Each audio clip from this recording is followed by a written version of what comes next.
Great. What's his name? Stephen. Let's pray for Stephen, who's on a heart attack. So at 41, that's far too young for that. Great. With 3 young daughters. Go ahead, please. And I can't remember your name either. I'm sorry. Aaron.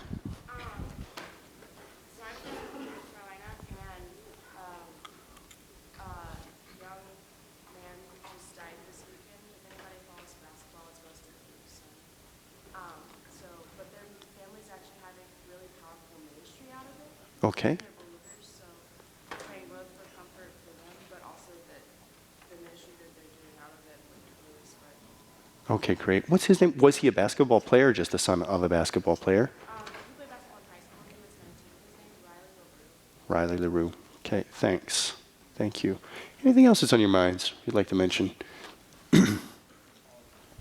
Anything at all?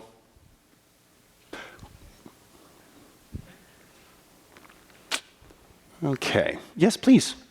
And tell us your name, please. My name's Jessica. Thanks. I have the pleasure of working at Sweet Frostings. Cool. And I work with a lot of people who come from different religious backgrounds, whether Catholic, evangelical, but then there's this girl there who's Mormon, and it's a really amazing place to work because we're all able to talk about where our faith and just the different things that we believe in our religions. And it's a very, very open conversation almost every day that I work. But I would just pray that I am always prepared with answers or just humbleness in sharing. Great. And where I come from, as many of them are very curious, especially the girl who is Mormon. Great. Thanks, Jessica. My girls love Sweet Frostings. Okay. Anything else? Thank you. Let me say anything else. Do I see something? Okay. Those of you who are coming in, just welcome. Glad you're here. Let's start with a word of prayer. Our Heavenly Father, we are, first and foremost, very thankful. Thank you that you continue to be with us and that you lead us as our good shepherd. Thank you that in the complexities of life and with all the things that you see going on in this community, we rejoice that you're working out your redemption in us. And we just pray that we would be open and useful to you. And we do ask, God, that you bless this class in this way as well. God, we pray for Jessica, and we thank you for her witness. We ask that you would continue to lead the rest of us as well to be open and transparent about our faith. And we thank you for the opportunities that Jessica has. We just pray that you'd continue to bless those. We pray for Stephen and his family as he's recovering from a heart attack. We pray that he would have a long life and able to see his daughters grow up and to continue to be a blessing to his family. And God, we pray for all the other things that have been brought before you. And so we pray for this basketball player's son, and we pray for his family and the community as they recover from that. And we do pray that somehow you would work good out of that. But we pray for this family and the community as they're grieving this tragedy. So we bring these things to you. In your name, amen. Scholars, thanks so much for your, I think probably some patience was required for last week as we were bringing in an experimental conversation from the outside.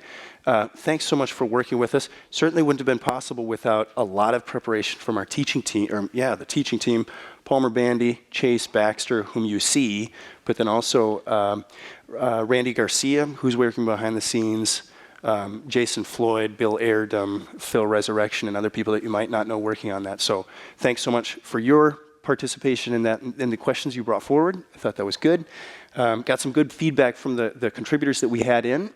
So we're going to try to improve the system quite a bit. For next time, we'll be running things differently in 2 weeks when we have another one of your authors in. But thanks so much for working with us. I thought that was a great way to begin, and we'll see if we can improve the system yet.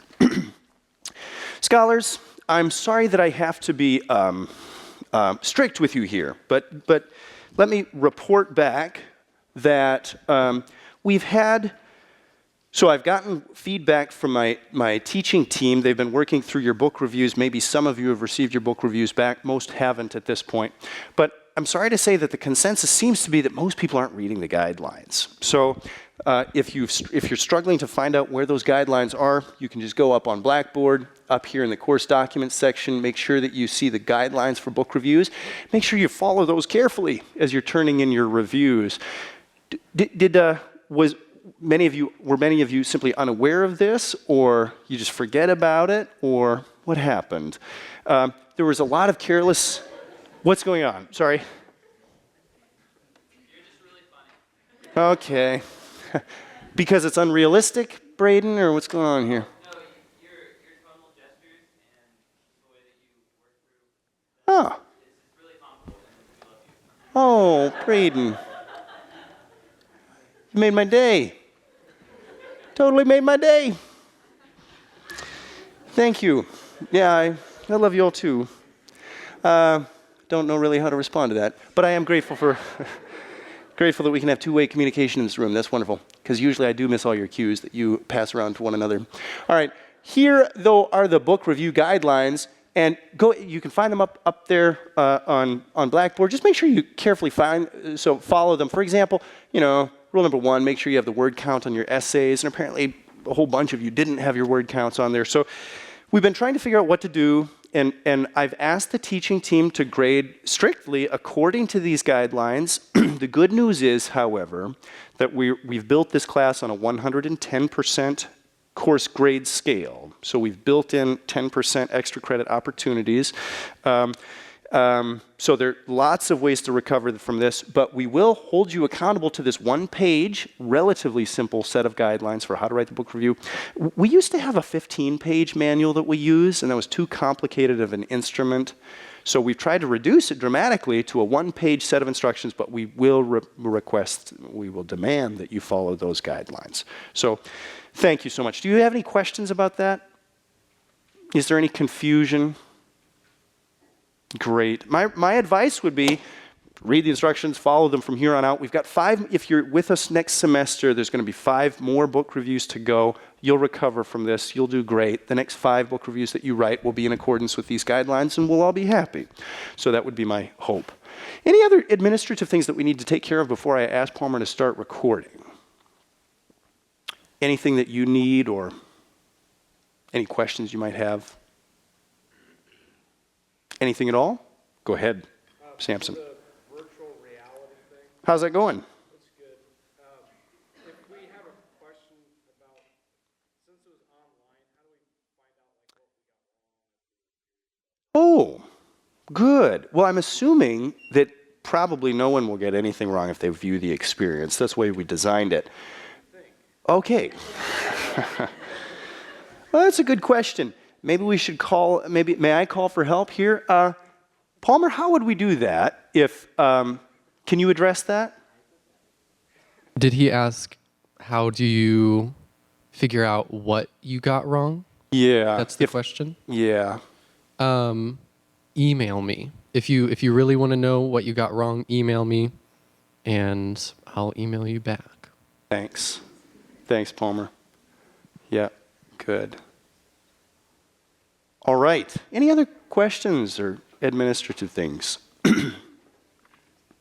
Go ahead, please. Great. How do we take the exams? Thanks for bringing that up. And so a number of you were wondering, what about the exam schedule? And Chase, maybe you can speak to that for us, but I believe that the first exam will be due on what is stated as the second due date, or the due date for the second exam in the syllabus, so that your number 1 and 2 exams are going to be due on October 6th, I believe. All set for that? All systems go? Yes. Tests 1 and 2 are available in the Writing Center. You sign up for a specific time slot, so someone will be there to facilitate the test. You have 2 attempts for the first one in order to get just an understanding of how it works. And then the second test, you just have 1 attempt. Perfect. Thanks for the clear explanation, Chase. Charles.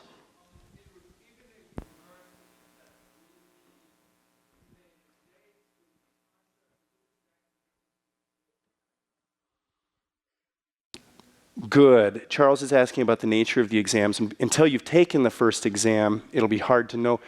I'm sorry, Chase. I missed it. You just explained it, but I missed it. Did you say there were 2 attempts on the first exam? Correct. Great. So we've designed it such that go ahead and study maybe an hour, sort of get your mind set, but don't overstudy for the first attempt of exam 1, and use that as a diagnostic tool. When you take that exam, you'll see the type of information that you should study for, and there will be a continuity with the other exams to follow both in this semester and next semester. You'll catch the style. You'll catch and see what type of information you're looking for. Overall, we're asking you to read little. Over 2 semesters, we're asking for 600 pages of textbook reading. That's quite small, but we're asking you to read it quite detailed. There's going to be 10 short exams over that small amount of material. So that's what you're up against. Good. And again, take the exam once as a diagnostic tool. You'll see the type of information that you're really looking for. Just clarifying on that, it is based off of only the textbook and not the in-class discussion. Thank you. Good, Chase. Thanks, Charles, for the question. Any other things we need to clarify? Okay, Palmer, we'll wait for your signal when we can begin the lecture. Great. Thank you all for your engagement there. I really appreciate that. All right, scholars, I would like to lecture to you today on the expansion of Christianity. Good, the expansion of Christianity will be our first topic. But let me just give you the lay of the land where we're likely to go today. First hour, we'll be talking about the expansion of Christianity. And so we've done enough on the Greco-Roman world and the Jewish background for Christianity. At least we've done all that we can and will do at this point.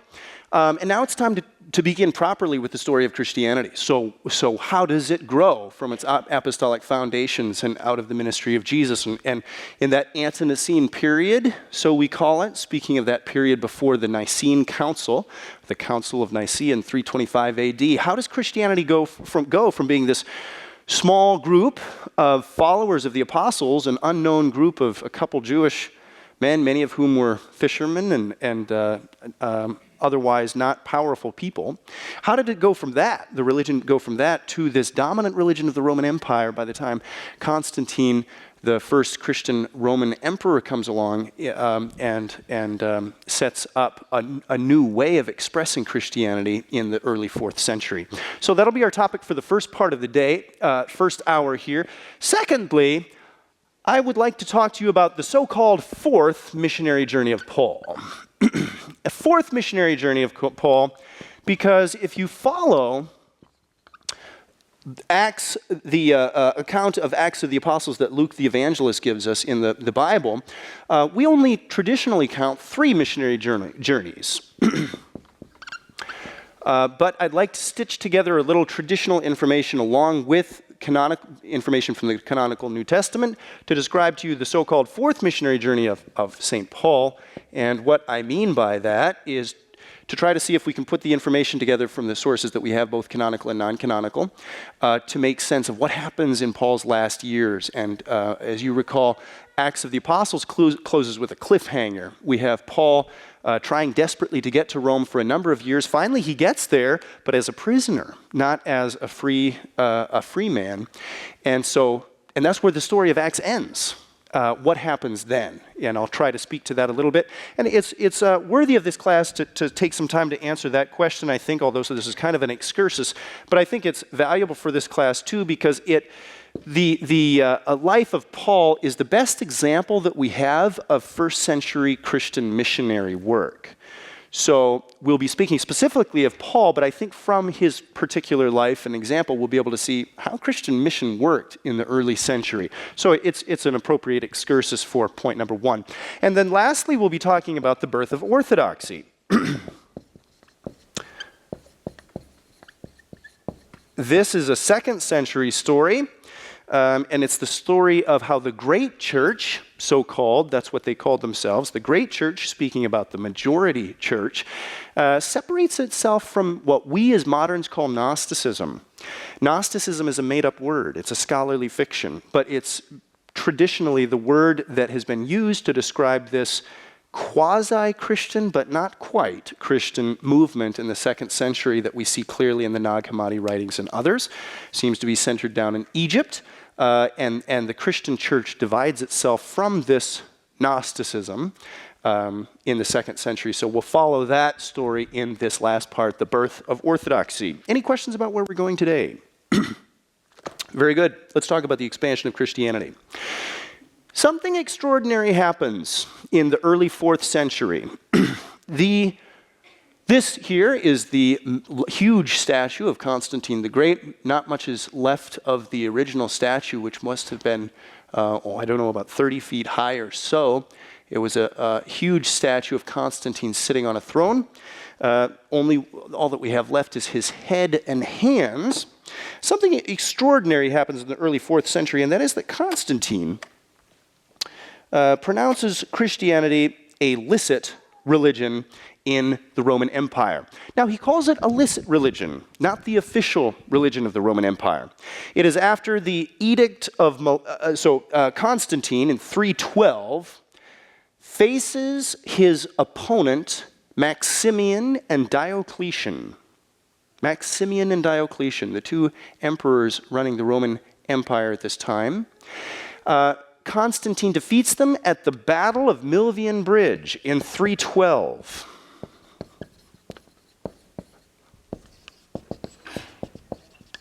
I was there hours ago.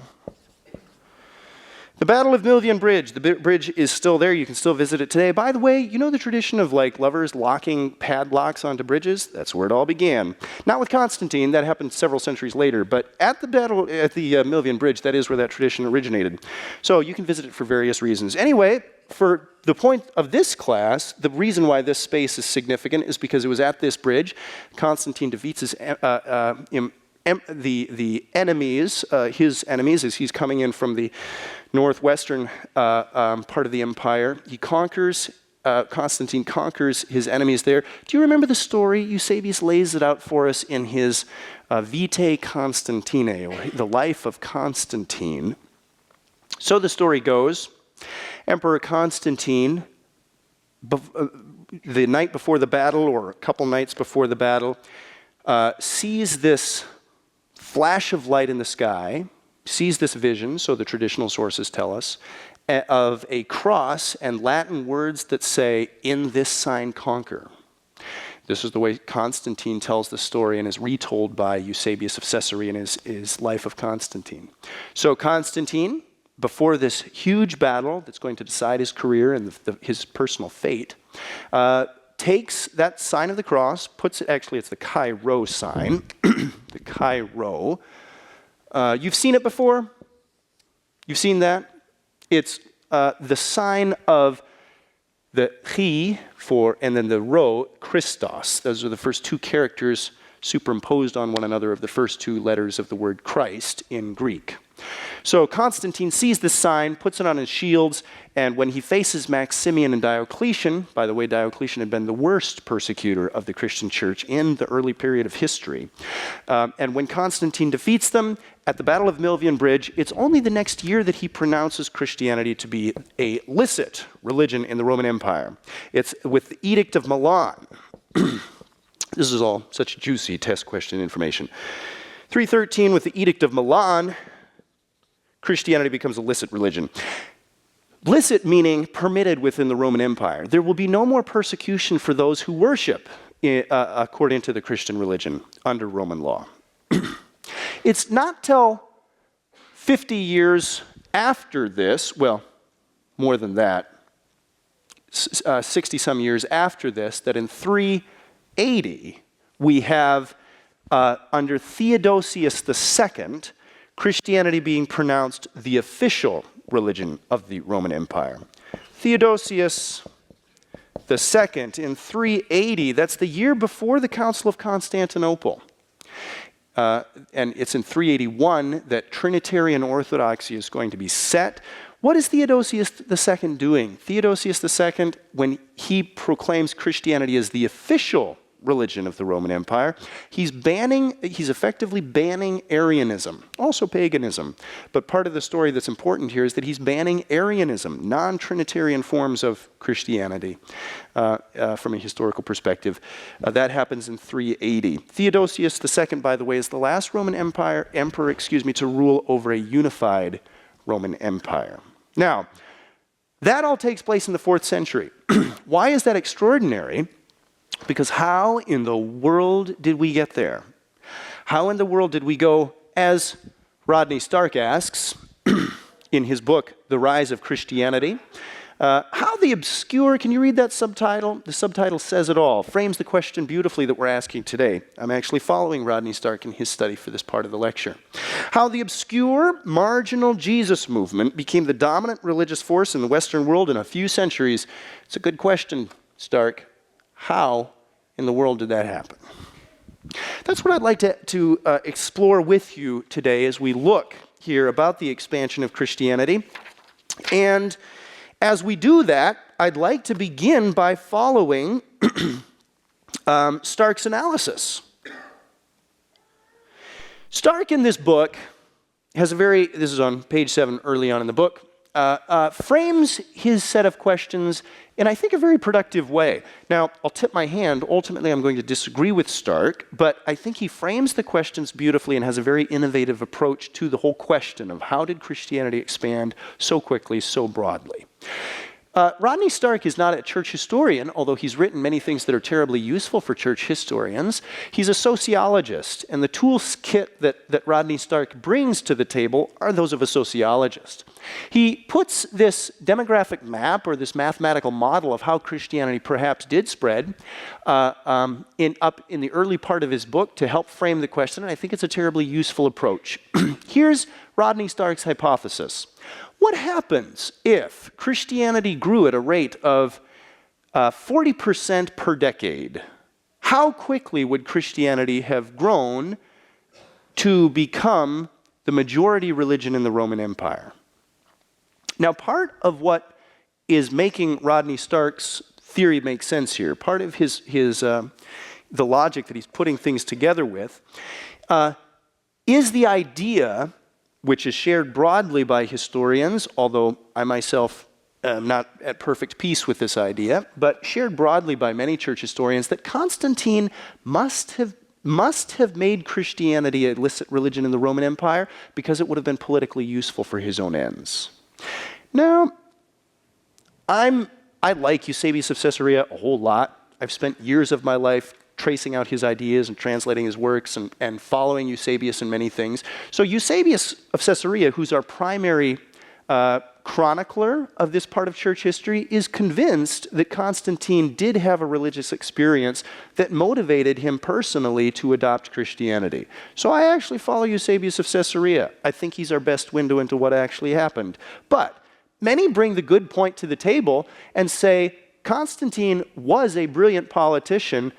Maybe what's happening is Christianity was the majority religion during Constantine's day. And so Constantine, in making it a licit religion, was just expressing what was politically inevitable.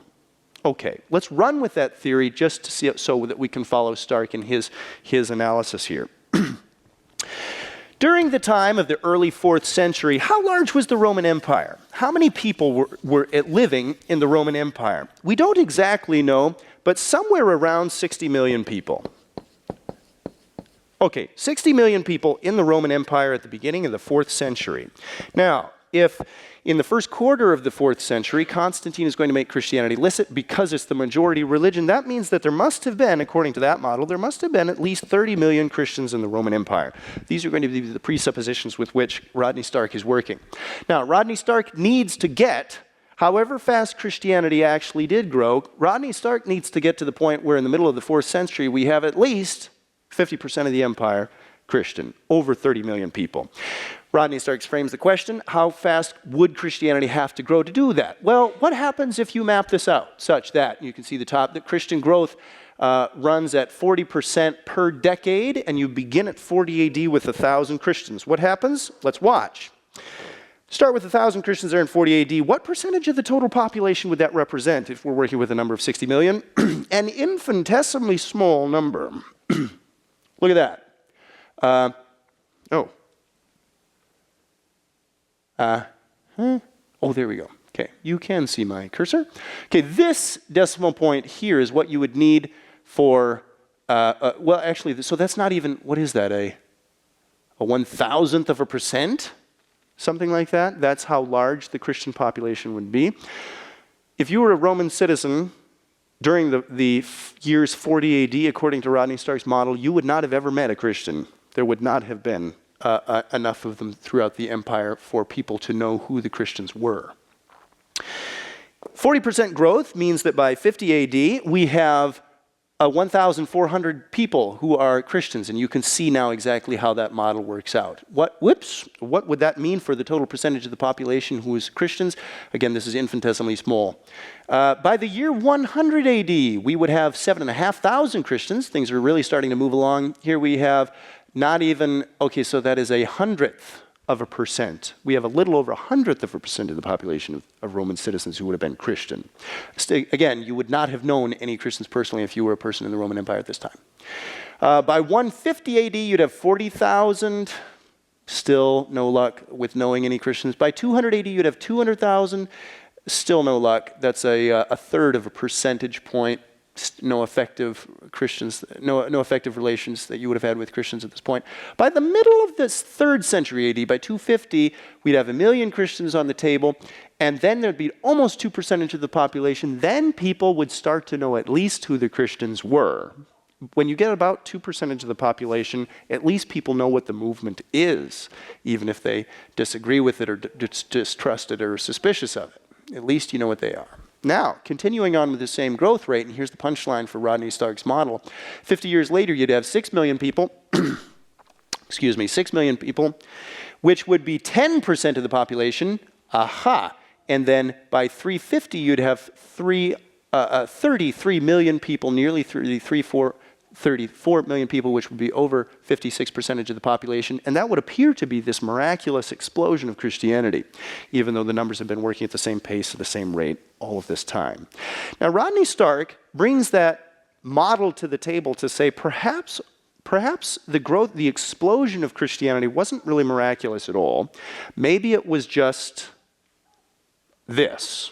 And maybe that's how it looked like. Suddenly, Christianity shot through the entire Roman Empire so very quickly. Interesting theory. Now, Rodney Stark appeals to church historians. Again, he's not a church historian, but he appeals to well-respected church historical sources for some verification of his theory. For example, he looks at the book that Robert Louis Wilken wrote, the classic back in 1984, Christians as the Romans Saw Them, from New Haven, Yale University Press in 1984. And by the way, we're going to get to meet him again. Remember, he's one of your textbook authors as well, for a different book, but we're actually going to meet Dr. Wilken, which is very exciting. Wilken claims that there was probably about 50,000 Christians in the middle of the 2nd century, and that would seem to match Rodney Stark's model. Robert Grant, another very highly respected church historian. Robert Grant taught for many years at the University of Chicago. He wrote a book entitled Early Christian Society, 7 Studies, and in this book, a 1977 work, Grant estimates that there were about 7,000 Christians in Rome at the end of the 2nd century. Rome had a population of somewhere around 600,000. 600,000 at this time, and so 1,000 Christians would have represented about, 60,000, excuse me. Does he say 60,000? I'm sorry, I've got the number wrong here. Hang on. He says that it would have been about 7,000 Christians, which would have been a little over 1% of the population. And if you take that as a representation of the entire population of Christianity throughout the whole Roman Empire, a little high, because Rome was, of course, a center for Christianity early on. But if you take that as representative, then you're looking at about a number of 1%, which would give you somewhere around 600,000 Christians throughout the whole Roman Empire. So that's not far off from what the model of Rodney Stark gives us. Again, the point of this seems to be to find a reasonable explanation for how it appears that Christianity in the early 4th century suddenly becomes this dominant religious force. What happens with the so-called conversion of Rome that takes place under Constantine? Now, I set this out as an extremely useful and marvelous way to frame the question, but ultimately I'll disagree with it, with all due respect. Because I don't think that this model is the best depiction of the small amount of historical sources that we do have for how Christianity did spread. So let's look into those. How do we claim that Christianity spread through the and in the Ante-Nicene period? Let me look first at a little biblical data, because I think that's an important place to begin and should be admitted to the table. But then let me also look at two examples that we have from Roman historians. I will cite two sources, one from Tacitus, one from Pliny the Younger, and we'll look at two, a middle first century source and an early second century source that will give some clues as to how quickly and where Christianity spread at what rate. First, the biblical data. According to the gospel accounts, how did Christianity spread? How quickly? Well, in Matthew 9:9, Jesus calls Matthew, and the name of the 12 disciples are listed in Matthew 10:1 through 2. So at this point, we've got a Christian force, if you will, of 13 people. Luke 10:1 lists the name of the so-called 72 disciples, these evangelists that Jesus was sending out in pairs. So if we add those up with the 13, we've got 85.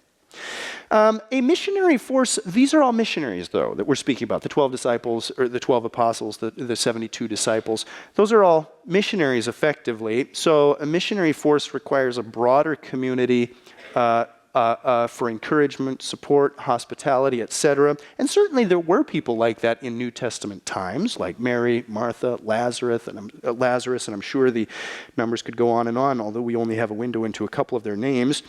But we're looking at a small Christian community during Jesus' time of a few hundred people, probably, something like that, of dedicated followers who ultimately would be the backbone of this early Christian movement.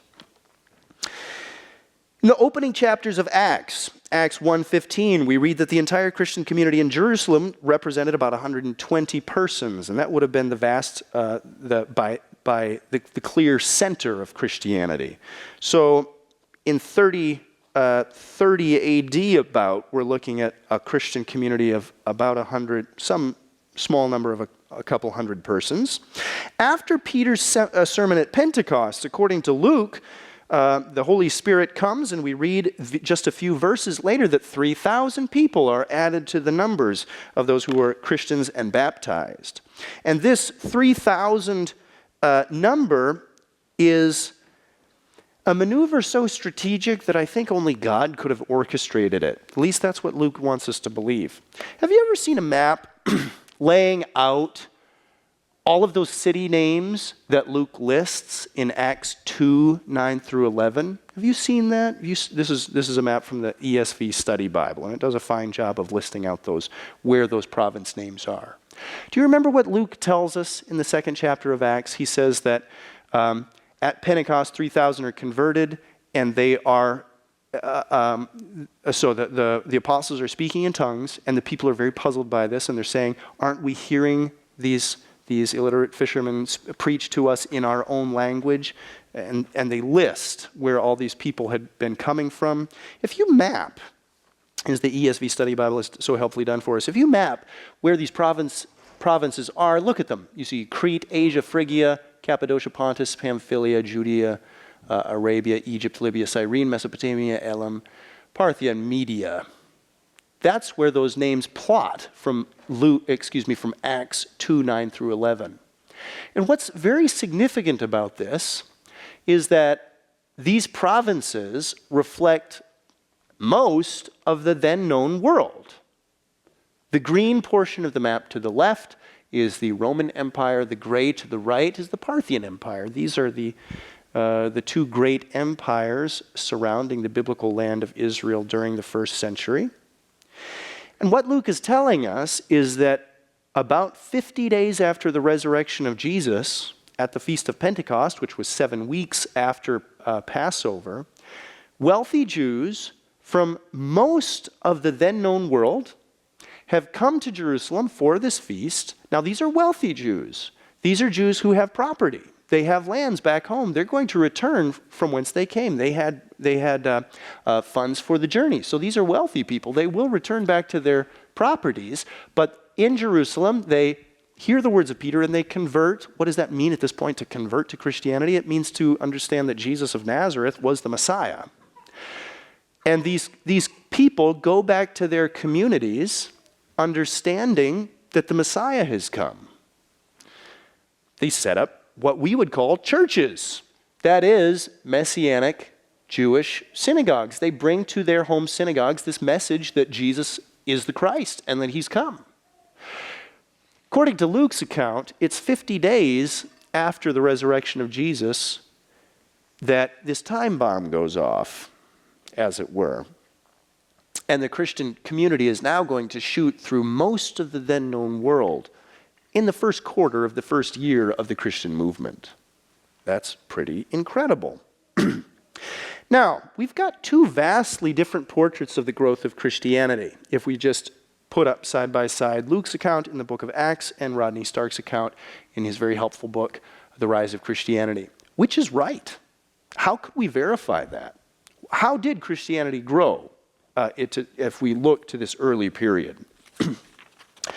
Well, the evidence is slight if we're trying to arbitrate between these two pictures. The evidence is honestly very slight. But there's a couple pieces of evidence that we can turn to from Roman historians and a provincial leader that would help us make sense of this.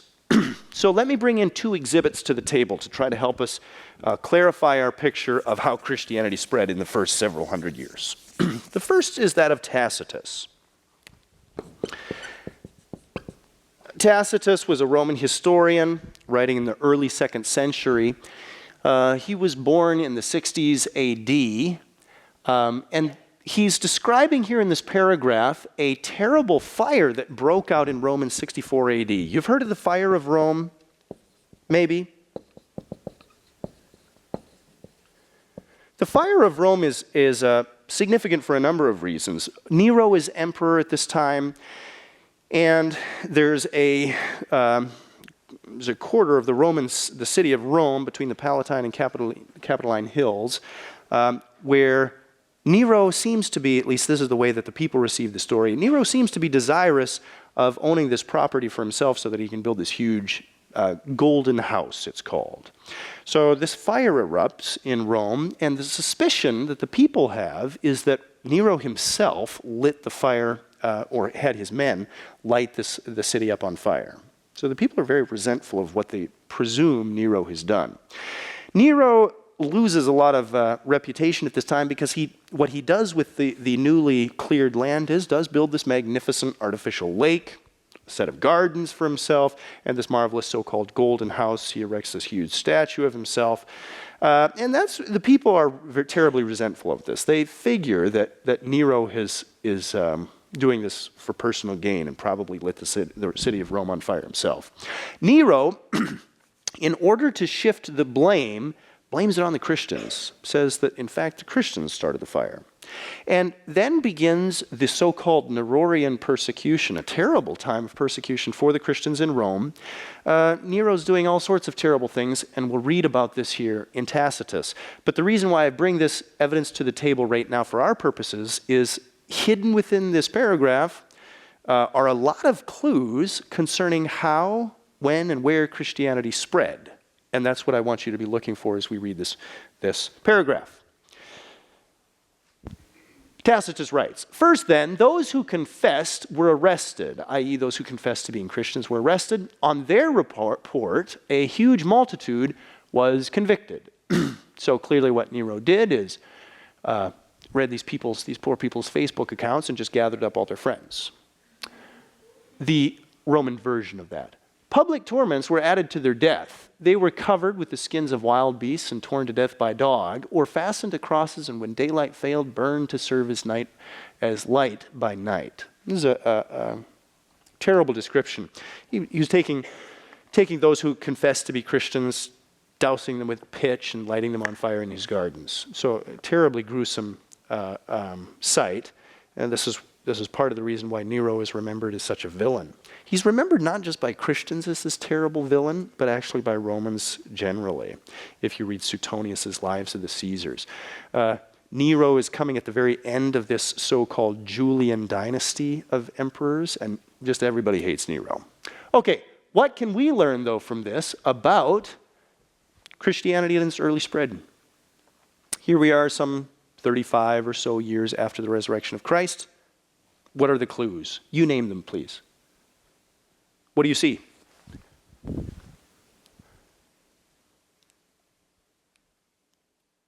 What do you think? Go ahead, Braden, and then... I was going to say that there was a huge multitude.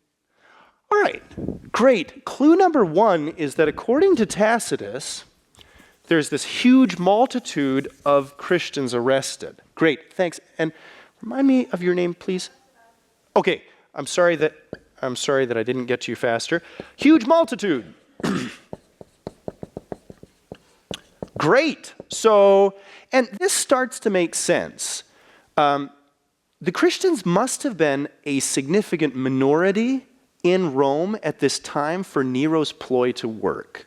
You don't, if you're a villain and you're trying to blame people as a scapegoat for something terrible that you've done or are suspected to have done, you don't name a people group who are completely unknown to the broader population.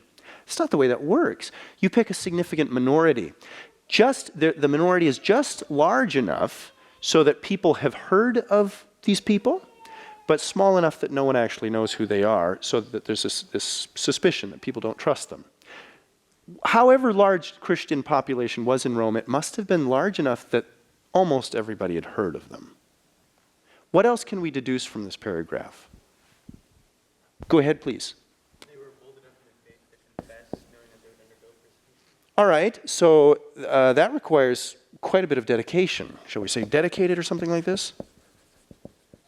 Right, these aren't so we say cultural Christians. They're quite sold to the set of ideas. They're willing to suffer for it. Please go ahead and remind me of your name too. Michaela, right?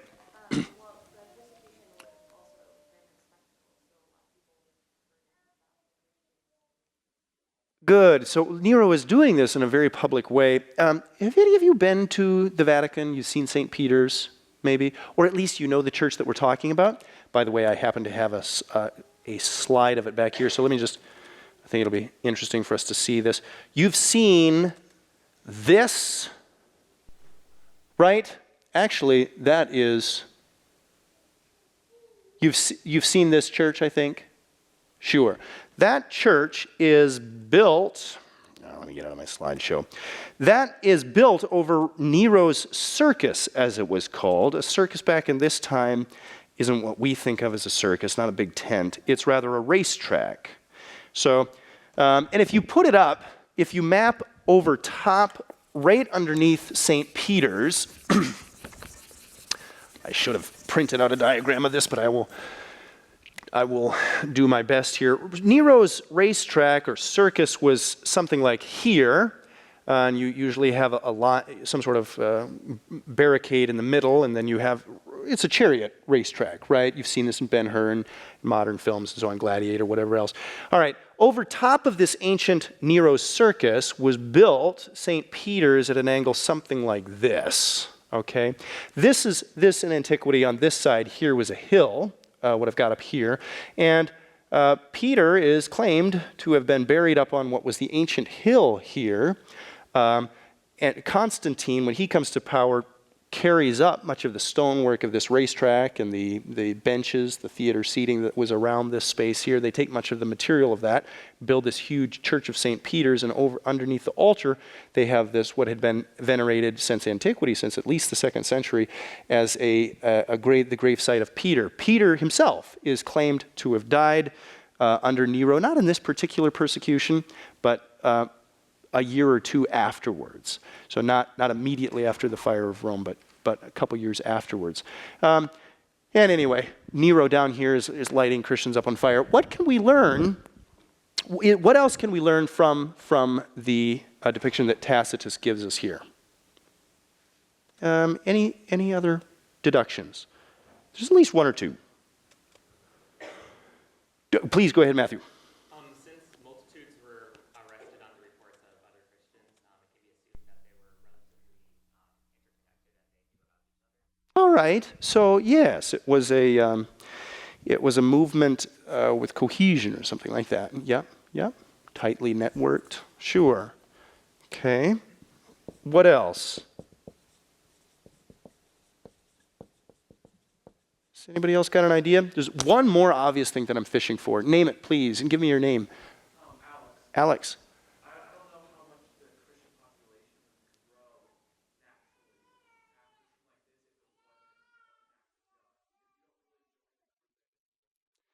something like this. Right. I mean, there's a significant price to pay here. So it's remarkable that Christianity did keep growing, isn't it, Alex? Good. And you all probably have at least heard the very famous saying from Tertullian, "The blood of the martyrs is seed." Sometimes that quotation from Tertullian is expanded to "the blood of the martyrs is the seed of the church," but the original quotation is abbreviated from that. Right, the principle holds true here. Anything else that we can learn from Tacitus? Go ahead, please, right behind Braden. I'm sorry, I can't remember your name. Elizabeth.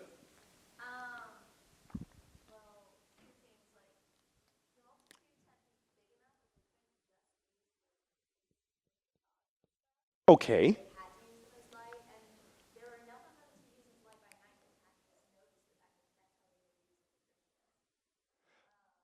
Yes. No, that's a good point. So something of the way that these poor Christians are dying, according to Tacitus' description, do speak to this huge multitude. They're being killed in a way which you could kill a lot of people. Yeah. No, thank you. Good. Anything else that you're seeing? Go ahead. I was just going to say, if it's a huge multitude and it still continues, that means there has to be a larger population. Good. This is more or less what I'm fishing for. That if this is happening in Rome, it's representative of a much larger demographic. So Rome, this is happening in Rome, blast it all. Rome happens to be the imperial capital, so there might be a disproportionately large population here of Christians. There might be connections between Jerusalem and Rome as provincial capital and imperial capital. That's true, but still, Rome is a very long ways away. And for a single generation after Christ, for there to be a huge multitude of Christians who are willing to die for the faith in Rome, what does that say about all of the other cities? Potentially a lot. Good. Any last comments before we leave Tacitus? Fine. Let me bring Exhibit B to the table very quickly, and that is that of Pliny the Younger. He's writing here in Epistle, paragraph 1097. Who is Pliny the Younger? He is a provincial leader. Let me see if I've got a map here. Okay. So here's the Roman Empire. I think this is taken from about the early 2nd century. And during this time, so we just brought some evidence from Rome, and wow, look at this. This is a very long ways away from Jerusalem, way over here. Jerusalem is under it's a provincial, it's a province capital here under Judea, the Roman province of Judea. Now up here is Pontus and Bithynia. Do you see that? It's up on the north here of modern-day Turkey. Pliny the Younger is going to be a provincial leader here in this, what was then a backwater in the Roman Empire so there you see the larger angle, you see where we are. Okay, and this is backwater during the time in the 2nd century. And Pliny the Younger has a problem. So he writes to Emperor Trajan, who's Roman emperor at the time. Trajan is running the Roman Empire from 112 to 117 AD.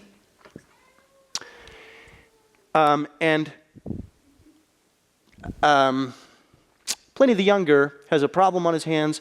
He has never attended the trial for Christians, but it's newly come to light that in his province there are a lot of them. And so he's writing for advice back to Rome to try to figure out what is he supposed to do with the fact that there's so many Christians in his province. This is what he writes. We've, as it were, intercepted a little bit of intelligence here that's going back and forth on the telegraph lines of the Roman Empire. Here's what Pliny the Younger writes. I have never attended examinations of Christians, and therefore I do not know what and how far it is customary to investigate or to punish. Meanwhile, I have followed this procedure in the case of those who were denounced to me as Christians. I asked them if they were Christians. If they confessed, I asked a second and a third time, threatening with punishment. I ordered those who persevered to be led away. And he continues, therefore, suspending the investigation, I hasten to consult you. It seems to me a matter worthy of consultation, especially because of the number endangered. For many of every age and every rank, and even of both sexes, are called into danger and will be called. The contagion of this superstition was spread not only through towns, but also villages and even rural areas. All right, scholars, what can we learn from this little bit of intelligence from Pliny the Younger? What can we learn about the spread of Christianity? You're on fire, Braden? Invaded every aspect of life. He says of all ages, both sexes, every rank. Even like talk about like rural areas and villages. So it's everywhere that anyone could go. Right. Every social class or every demographic, right. And he names all classes, sexes, etc. Good. Yep. So this is not something that's Christianity at this point. He calls it the contagion. This contagion is not something that's confined to a particular group of people, as far as Pliny knows. Good. What else? Amy. Seems that they're far more dedicated than he was prepared for. Good. How do you read that? How do you see that? Question them, question the second, third time, and then let them away. Right. Again. Suspended it. Right. This whole operation would not have been necessary except that even when threatened, they continued to claim faith in Christ. This was not something that they, sorry, I guess I shouldn't do that. I guess I'll just change my mind. This was something that people were quite dedicated about in a way that's perplexing to the Roman authority. Good. What else? What else do you see? I'm going to state the obvious again then. Well, this is in a backwater. This is all the way in Pontus. This is a long ways away from Jerusalem now, not just geographically, but culturally. This is a very far away space. The faith has, if it's got to Pontus, it's likely gotten to almost everywhere in the Roman Empire. Anything else that we can learn? Anything else, please?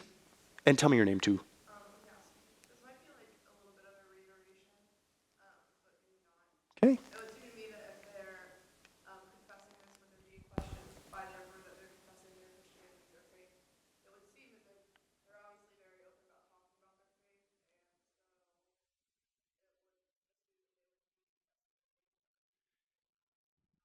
it would assume that as well. Good. Very good, Cassidy. If I can just summarize, I think this point here follows as well, and that is that they seem to be tightly networked. Very good. And your point was fuller than that, but I'll just summarize that. Good. Anything else?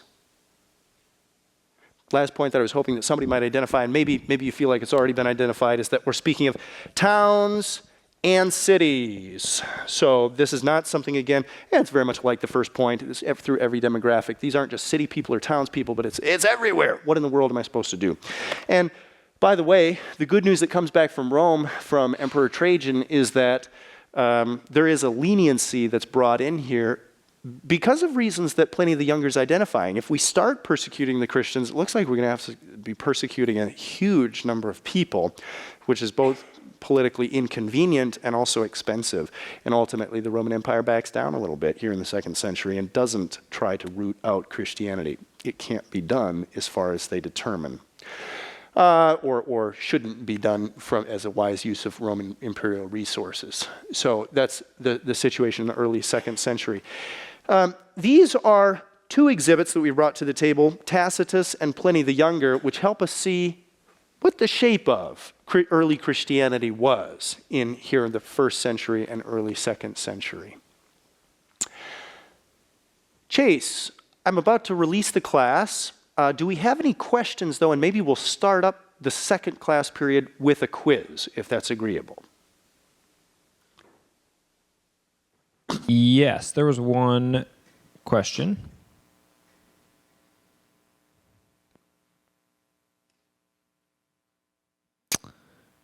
You can read that. Sure. It says, in the case of discrepancies between the textbook and your teaching, how should we respond?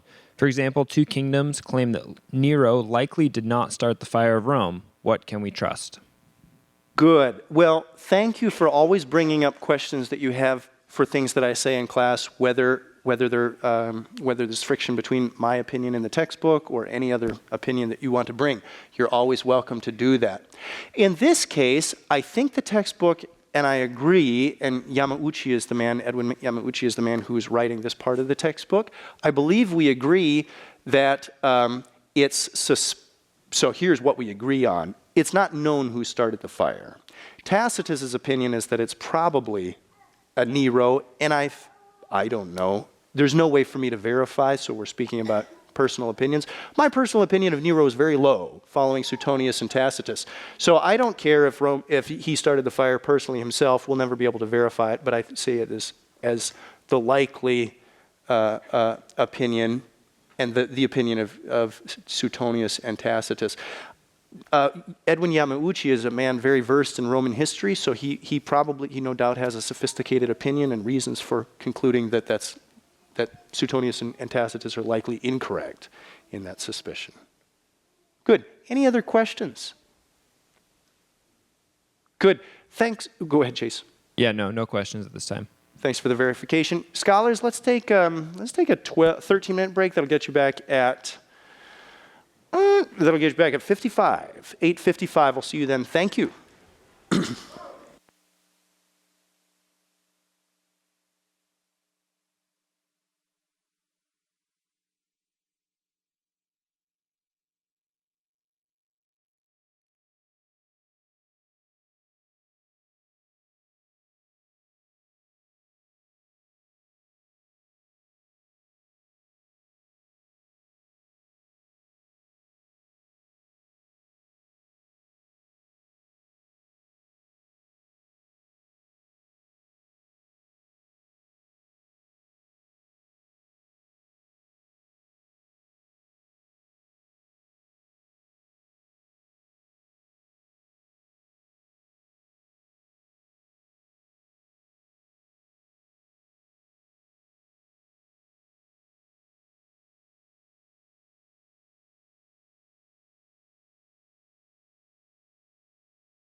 Scholars, it's 8:56. We're already a minute late.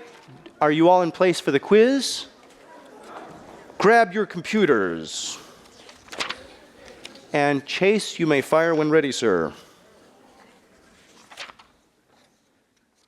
All right, everyone pretty much ready? Looks like it. Great.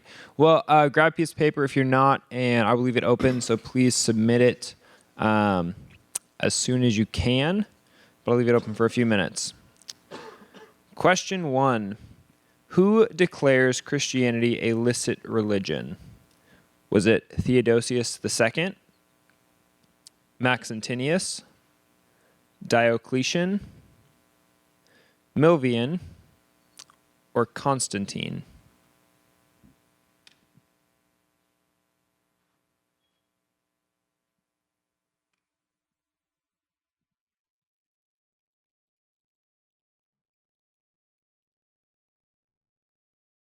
So if you have it up, that's great. If not, please write down your answer.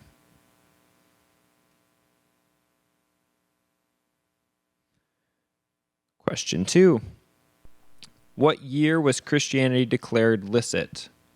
Was it 312, 313, 314, 315, or 316?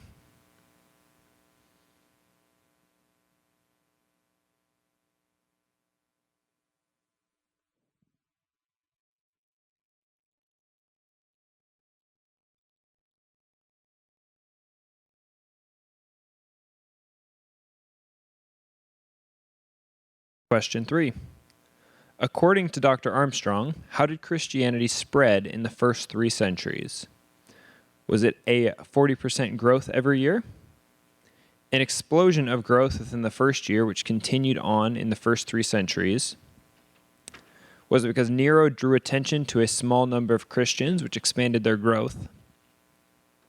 The 12 disciples spread out and caused all the growth? Or was it Joel Osteen's preaching?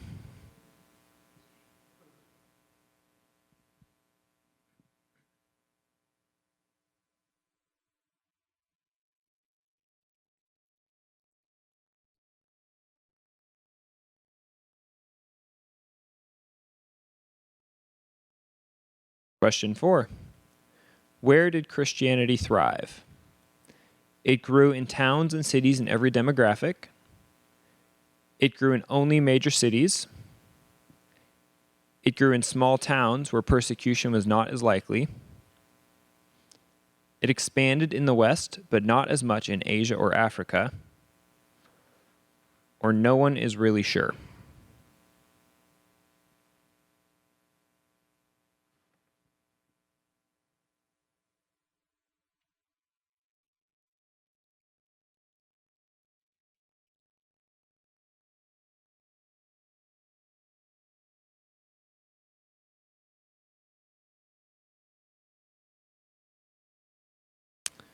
Question 5. Where was Pliny the Younger writing from? Was it Rome, Greece, Jerusalem, Pontus, or Mycenae?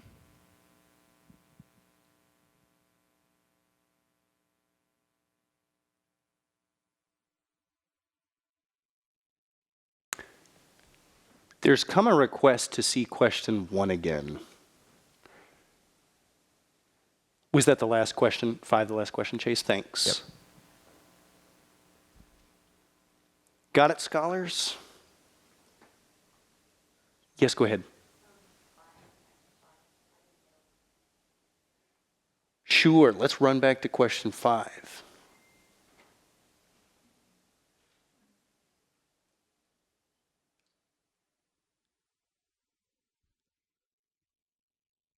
Great. Everybody's happy as we're going to get? Ben, I'm not on the right time zone, so I'll say yes to anything. Let's go back to question 2. Happy as we're going to get? All right. Thanks, Chase. Thanks for administering that and writing those questions. Okay. Here's where we're headed now, scholars. I'm going to get, by the end of the hour, to what I posted at the beginning of our class session, Paul's so-called fourth missionary journey. I'm on my way there, but we're going to make one stop before we get there, and that is we're going to discuss the networks through which Christianity grew. There was a good question that came up to me during the break, and it needs to be addressed. So we've talked about where and when Christianity was spreading. Through what network or on what basis was Christianity spreading? That's a really good question. Let me talk about that for a couple minutes before getting to the so-called fourth missionary journey of Paul. What were the networks through which Christianity grew? There's our question. If you were to look at church history books over the last couple hundred years, you would sort of presume that Christianity grew through the network of the Roman Empire. Christianity spread through the Roman roads, across the Roman roads. That would be kind of the presupposition or the conclusion that you would sort of gather from what many history books have laid out. It's as though when you open the book of church history on page 1 or 2, you're going to see a picture of Julius Caesar, and somehow at the beginning with the Roman Empire being founded in 29 AD, God had providentially set things in place such that the Christian movement came into the perfect position to spread through this new imperial network that was newly developed only decades before the coming of the Christ. And it's not that there's nothing to that idea. It's uncanny, isn't it, that Christianity shows up and that the Christ is born at this moment when the Western world does have an extraordinary potential for speedy communication and good travel, and the Apostle Paul can live out his missionary journeys in a way that would not have been possible necessarily even a matter of a couple hundred years prior. So there is something to that the Pax Romana, this Roman dominance that had come across the entire Western world, allowed for communication and travel in an unprecedented way. There's something to that. And at the same time, there's something very misleading, in my view, about concluding that the Roman Empire somehow was the network through which Christianity spread. I think we're looking at two overlapping realities. And one is that communication and travel is easier during the days of the Pax Romana, the Roman peace as it's called. That's true. Rome dominated the Western world. There wasn't really a competitor, and it was pretty easy for Paul to get visas from one place to another. And at the same time, I think that simple reality of the Pax Romana does not explain why Christianity spread. So it maybe made things possible to spread, but why? What was the motivation? I don't think the Pax Romana begins to explain that more important underlying question. And that's where I want to focus our attention now for just a moment. So if it's not Roman roads that somehow magically makes the gospel roll into new territories, what does? What actually is the human network through which the gospel is spreading in the first century? Let me postulate to you that it has everything to do with the Jewish diaspora. And I think I can more or less prove this, that the Jewish diaspora provides the human network through which the gospel shoots. We've already seen Exhibit A, that would be Luke's description of the spread of the gospel at Pentecost in Acts 2. That is that network that is representative from all of these province names that we put up on the map there. That is the Jewish diaspora. What is diaspora? You probably learned it from New Testament class or something like that, but what does the word diaspora mean? Thank you. Dispersion, right. You can see it related to that English word dispersion.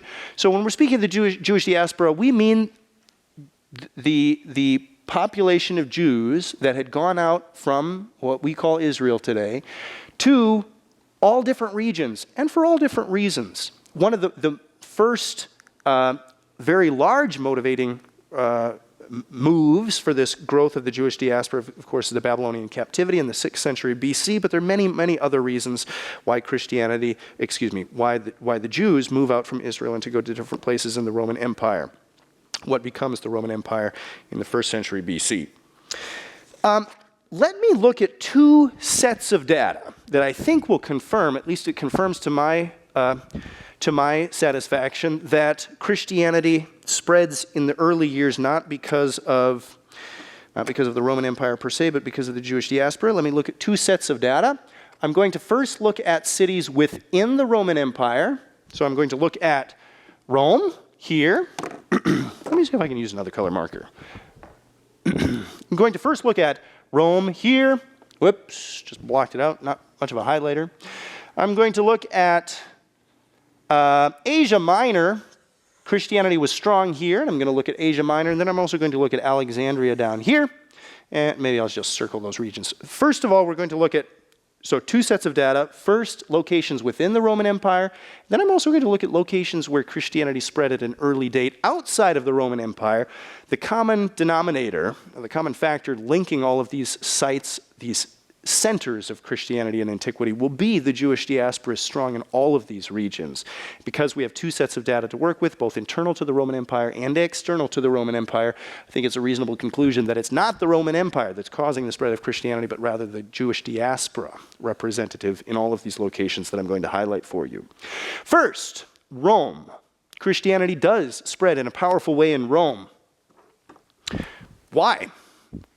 Well, again, let me work this thesis that it has everything to do with the Jewish diaspora. There's an unusually strong Jewish community in Rome. And this goes back a bit. This has everything to do with history. Robert Jewett, who wrote the commentary on Paul's epistle to the Romans in the Hermeneia series, he writes this, and he's following much of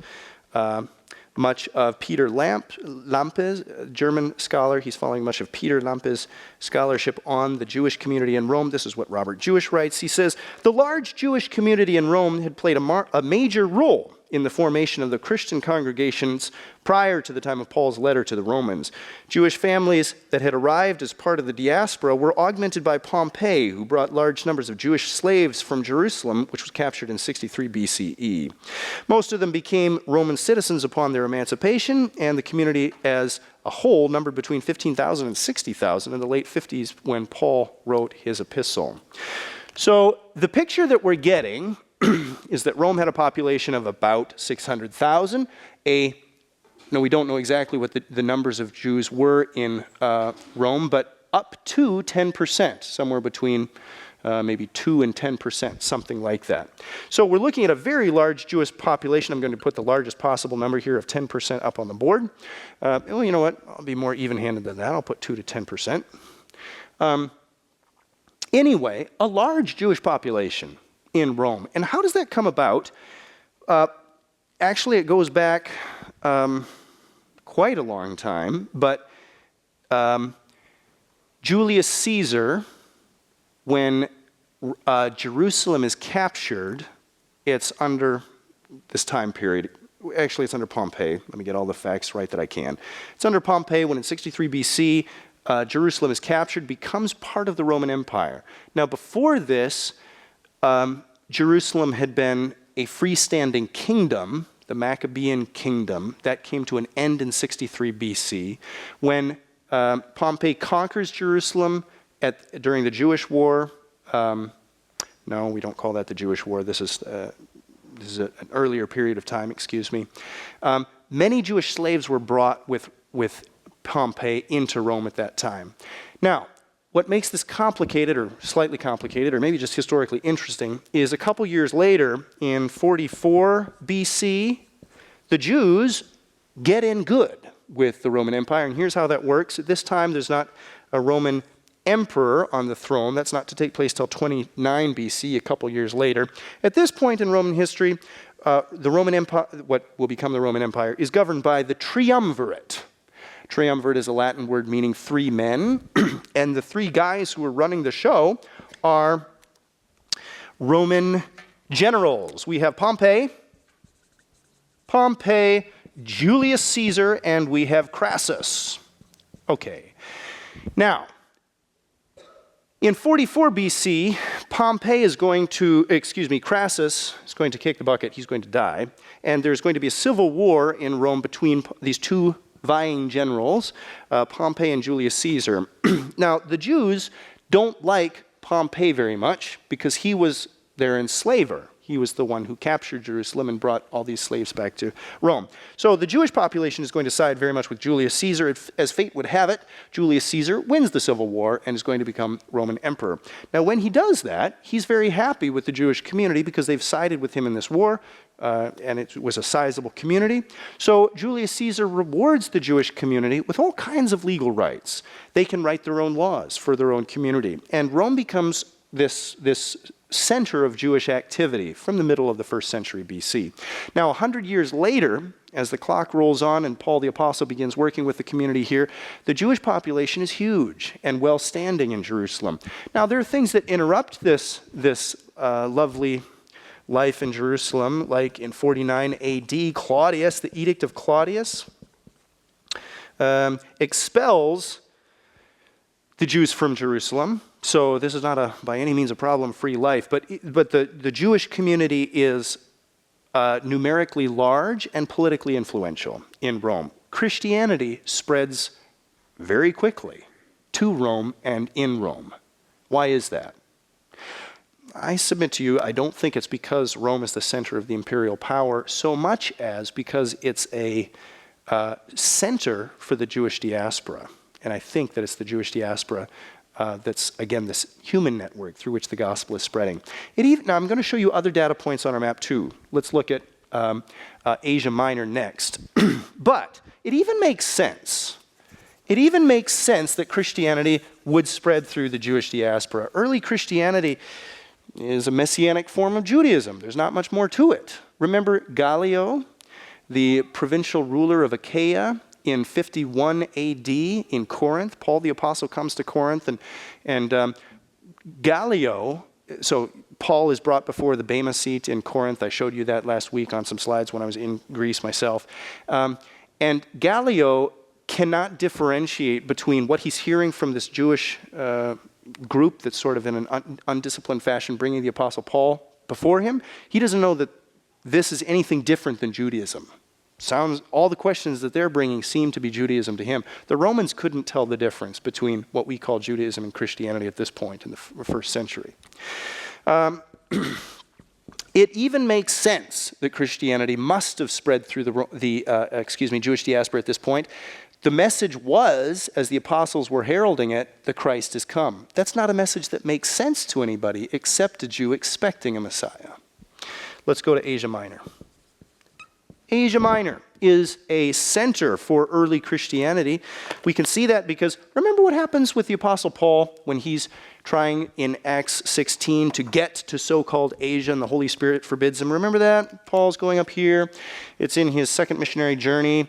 He's running up from Antioch here, and he's going back to revisit some of the churches that he had visited in his 1st missionary journey. He's traveling through here. After he gets through the churches in Galatia, he doesn't exactly know what to do. The Holy Spirit forbids him to going to Asia. Where is Paul trying to get to? He's trying to get to Ephesus, right down here. Now, ultimately, he will make it to Ephesus, but not immediately. Paul wanted to get to Ephesus very badly from about Acts 16 onward, and eventually he does. Ephesus and Asia Minor broadly is going to become a center of early Christianity. Paul's protege, Timothy, probably Paul's right-hand man, as it were. Guess where Paul asks Timothy to work? Ephesus. Guess where Paul sets up his school, as it were, as recorded in Acts 19, first 10 verses there? Well, it's in Ephesus. In fact, Paul's missionary strategy changes when he's in Ephesus. Rather than going from city to city as an itinerant, he stays in one place, sets up a school, and so we read in Acts 19, all the leaders of Asia, of the Church of Asia, come to Paul. So it becomes this epicenter for the growth of Christianity there. Where does John the Apostle go? So we hear from early Christian tradition in his later years. He goes to Ephesus. That's where the big basilica is erected in his honor. Where is Mary, the mother of Jesus, go, according to tradition? Well, with John to Ephesus. Why is everybody going to Ephesus? What is up with Ephesus? It is this center of Jewish life. It's well attested. I won't go into all the details, but it's well attested that Jews had settled in Asia Minor from the 6th century BC. And I'm looking at various studies. You can look at a study from Cambridge University Press in 1991 entitled Jewish Communities in Asia Minor, or other sources, which will show you that Asia Minor had become a thriving network, a thriving center for Judaism and diaspora Judaism in the 1st century AD, beginning several centuries earlier. What about Alexandria? Alexandria. it's now Alexandria, down there at the bottom of the map, at the end of the Nile Delta there. We think of Alexandria, in church historical circles, we think of Alexandria as a prominent place for early Christianity beginning about the 3rd century. We think of folks like Origen, and we can back up a little bit into the late 2nd century with folks like Clement of Alexandria. Athanasius in the 3rd and 4th century, Alexander of Alexandria, Didymus the Blind. All of these famous folks are going to come a little bit later than 1st century Christianity. Our only tie with Alexandria in the 1st century is maybe John Mark, who according to tradition, after bailing on Paul during his first missionary journey, does make it down to Alexandria at the end of his life. Possibly wrote the Gospel of Mark from down there. Why would Christianity thrive as it does in Alexandria? Well, it was part of the Roman Empire, but it was also a huge seat of the Jewish diaspora. Estimates run as high as perhaps 20% of the population there was Jewish. So again, I think what we're seeing is that Christianity doesn't spread because of Roman connection, but through Roman connection, but because of the Jewish diaspora. Now, the list can get longer, and so I'll just do this verbally rather than trying to map all locations. But places like, again, places where Christianity grows quickly early would include Armenia, Georgia, Edessa. And these are places within more or less the Roman Empire. These are places also that had a very strong Jewish diaspora community. Now, what I think what seals the deal for us, what makes this theory really click in my mind, is that it's not just locations within the Roman world, but even locations outside of the Roman world where Christianity grows rapidly, quickly. There's always a Jewish diaspora community there. My map here won't extend this far, but listen to a few of these places that we could also add to this list of places outside the Roman Empire that where Christianity grew. Mesopotamia and Persia. Christianity grows there at a very early date in the Parthian Empire. Babylon and elsewhere are going to become, in early centuries, now we're speaking 3rd and 4th, 5th centuries, Christianity is going to grow there. This is also a center of Jewish diaspora community. We can read about this this very strong Jewish community in multiple sources, including Josephus, that clearly attest that there is a very strong Jewish community thriving in the early Christian centuries there in Babylon and Persia. We could add to the list, it gets a little more complicated to verify from a historical perspective, but we could add to the list India.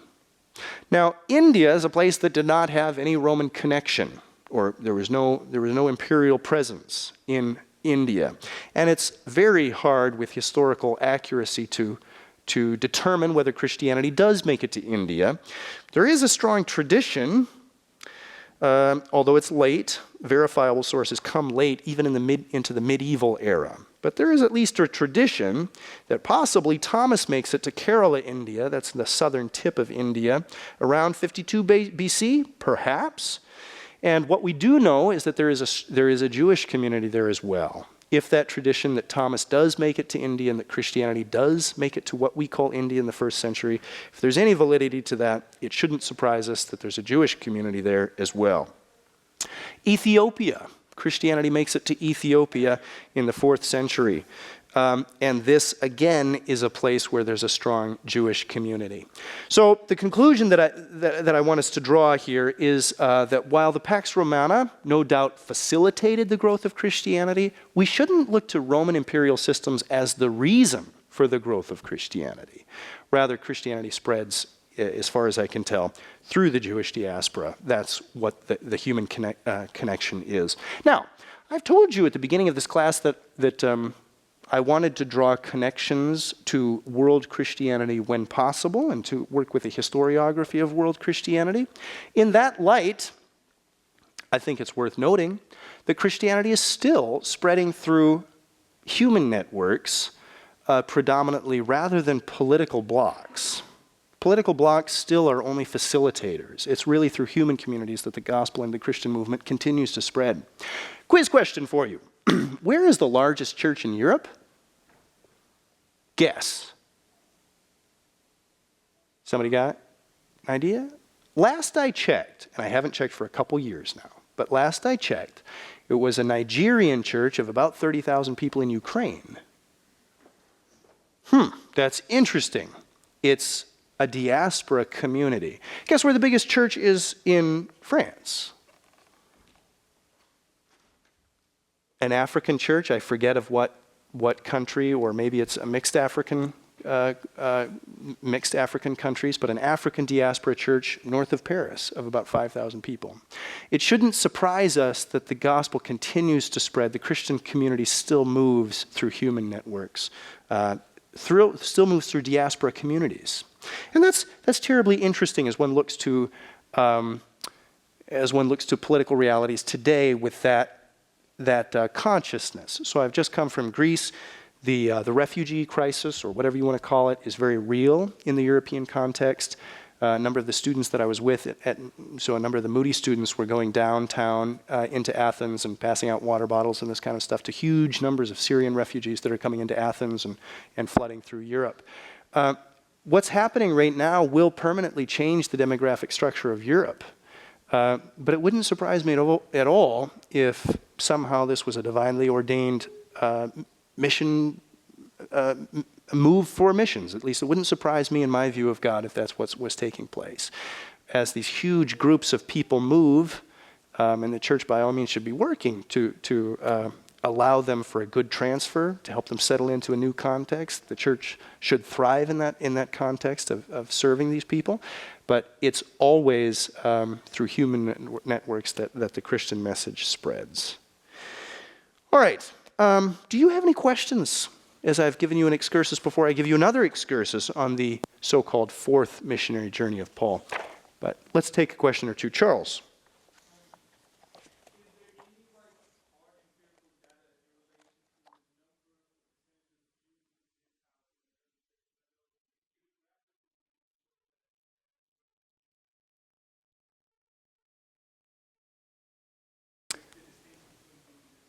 Good. Thanks, Charles, for a really excellent question. Is there any hard empirical data? I should get a microphone and just pass around to you. Is there any hard empirical data to speak to the percentage of the Jewish, the difference between the Jewish and Gentile community in the Christian world at this time? Not really. Nothing that would make sociologists happy. Nothing that would be scientifically adequate to address the question, but there are historical indicators. There are shreds of evidence that do help us answer that question. We can look, for example, at the bishop lists that Eusebius of Caesarea gives us in his church history, and just ask, are we looking at a Jewish name or a Gentile name? Or is this a Greek name or is this a Jewish name? And in Jerusalem, there's a stark difference there. Up to the Bar Kokhba revolution or Bar Kokhba revolt in about 132 to 135 AD, you've got a bishop list that is all Jewish. All of their names are Jewish. And then after that, of course, because Jews were not allowed in the city, you have Greek names following 135 in Jerusalem. But you can look at bishop lists, for example, and that's very patchy evidence, but it might help. Andrew Doss has done some very interesting work in his book, Solving the Romans Debate, specifically with the question of, is Paul, as he's writing the church in Rome, is he writing to Jews or Gentiles, a mixed group, or one or the other? Andrew Doss has done some interesting work in that regard. Doss's conclusion, as I understand it, is that Paul is writing to Gentiles, not to Jews. But check out his research there, is very interesting. Good. Other questions? Go ahead, please. And remind me of your name. Ben. Ben, right. So, I've been curious as to why the Jews did not return from the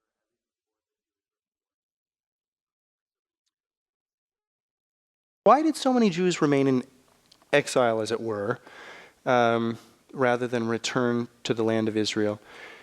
Well, I mean, there's a story for every person's life, isn't there? And so, but one would have to presume that in the majority of cases, it wasn't worth it to move back. Life was comfortable enough as it was, and there was not an obvious enough gain in moving one's family from Babylon or elsewhere where the Jews had made a life. I mean, future generations might look back at us, and so if we were to ask your national heritage, very few of you would say, I'm an American. Ultimately, you're an immigrant from somewhere, right? This is a country of immigrants. Well, do you have any aspirations to return to your land of origin? Probably not. Why not?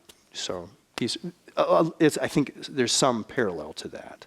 People have made a new life. All of their social networks are in place in that new place. There's not an obvious gain in returning. Now, sometimes there was. So the Jewish diaspora community did not lose its ethnic identity. And so in severe times, they might have thought about returning, but it was the minority that did. Randy.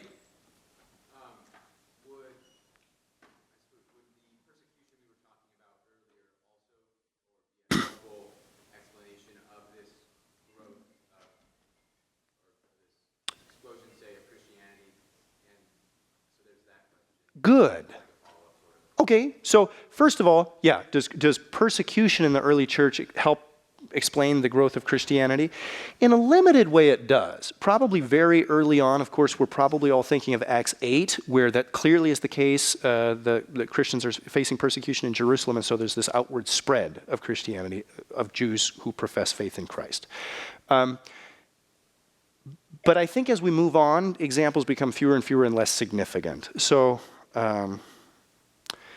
as Christianity becomes a dominant Gentile faith, and as Christianity sort of fills out the bounds of the Roman Empire, there's less and less reason for moving with acts of persecution.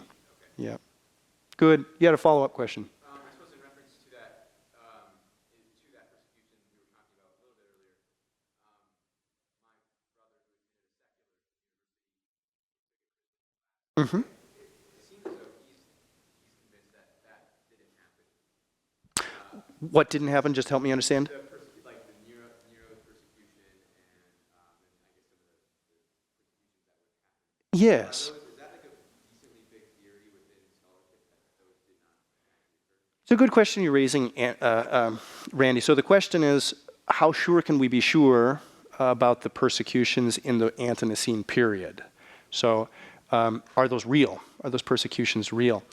Well, Candida Moss, who teaches at Notre Dame University in South Bend, has written a very influential book, maybe 3-4 years ago, something like that, that argues sharply that the persecution narrative is largely false.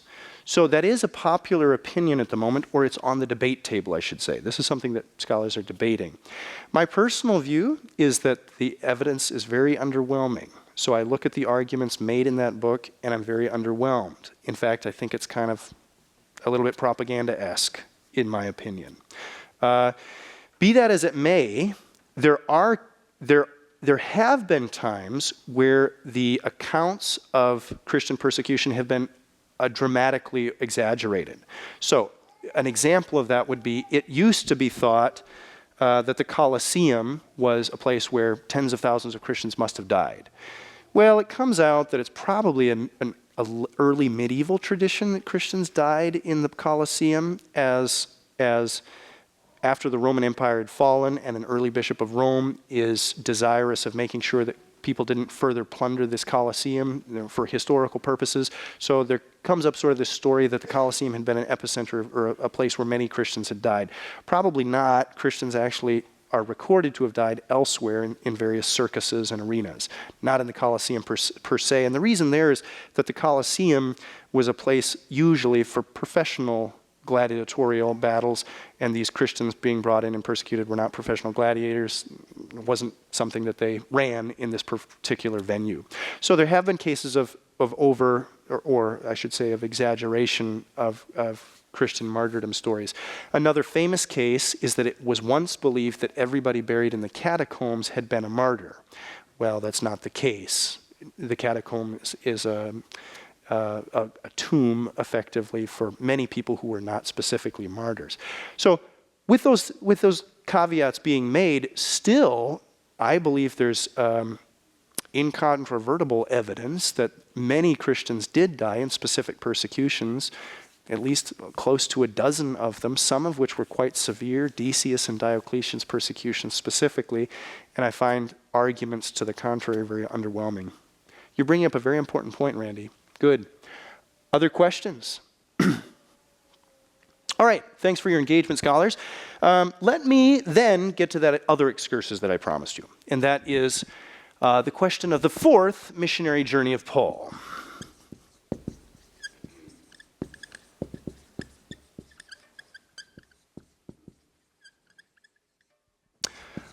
Okay, but you know what, scholars? I'm going to need 25 minutes to do this, and that'll make it too late for our next break. So we're going to take a break right away.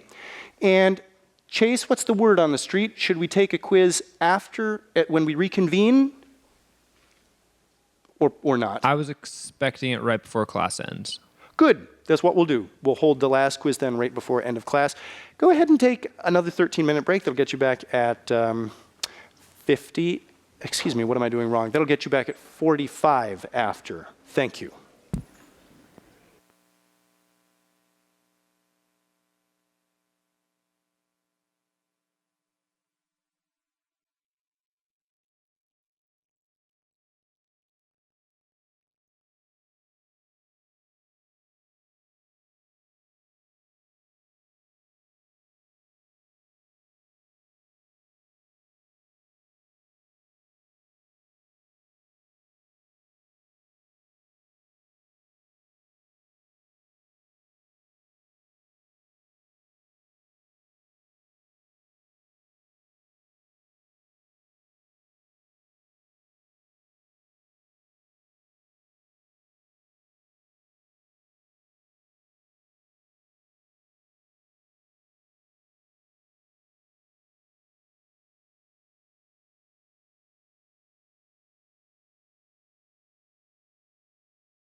Scholars, let's resume. It's time to begin our last class period.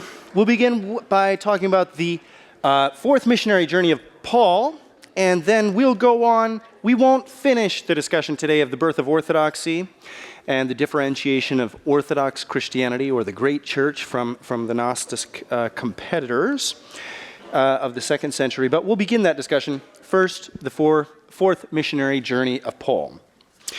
When we speak of the fourth missionary journey of Paul, first let's frame the question, what are we speaking of? I thought Paul only went on 3 missionary journeys. Well, let's quickly look at this. And by the way, this little excursus again I think is entirely appropriate for this class because Paul, the punchline will be that Paul's work in the first century is not actually perfectly unique.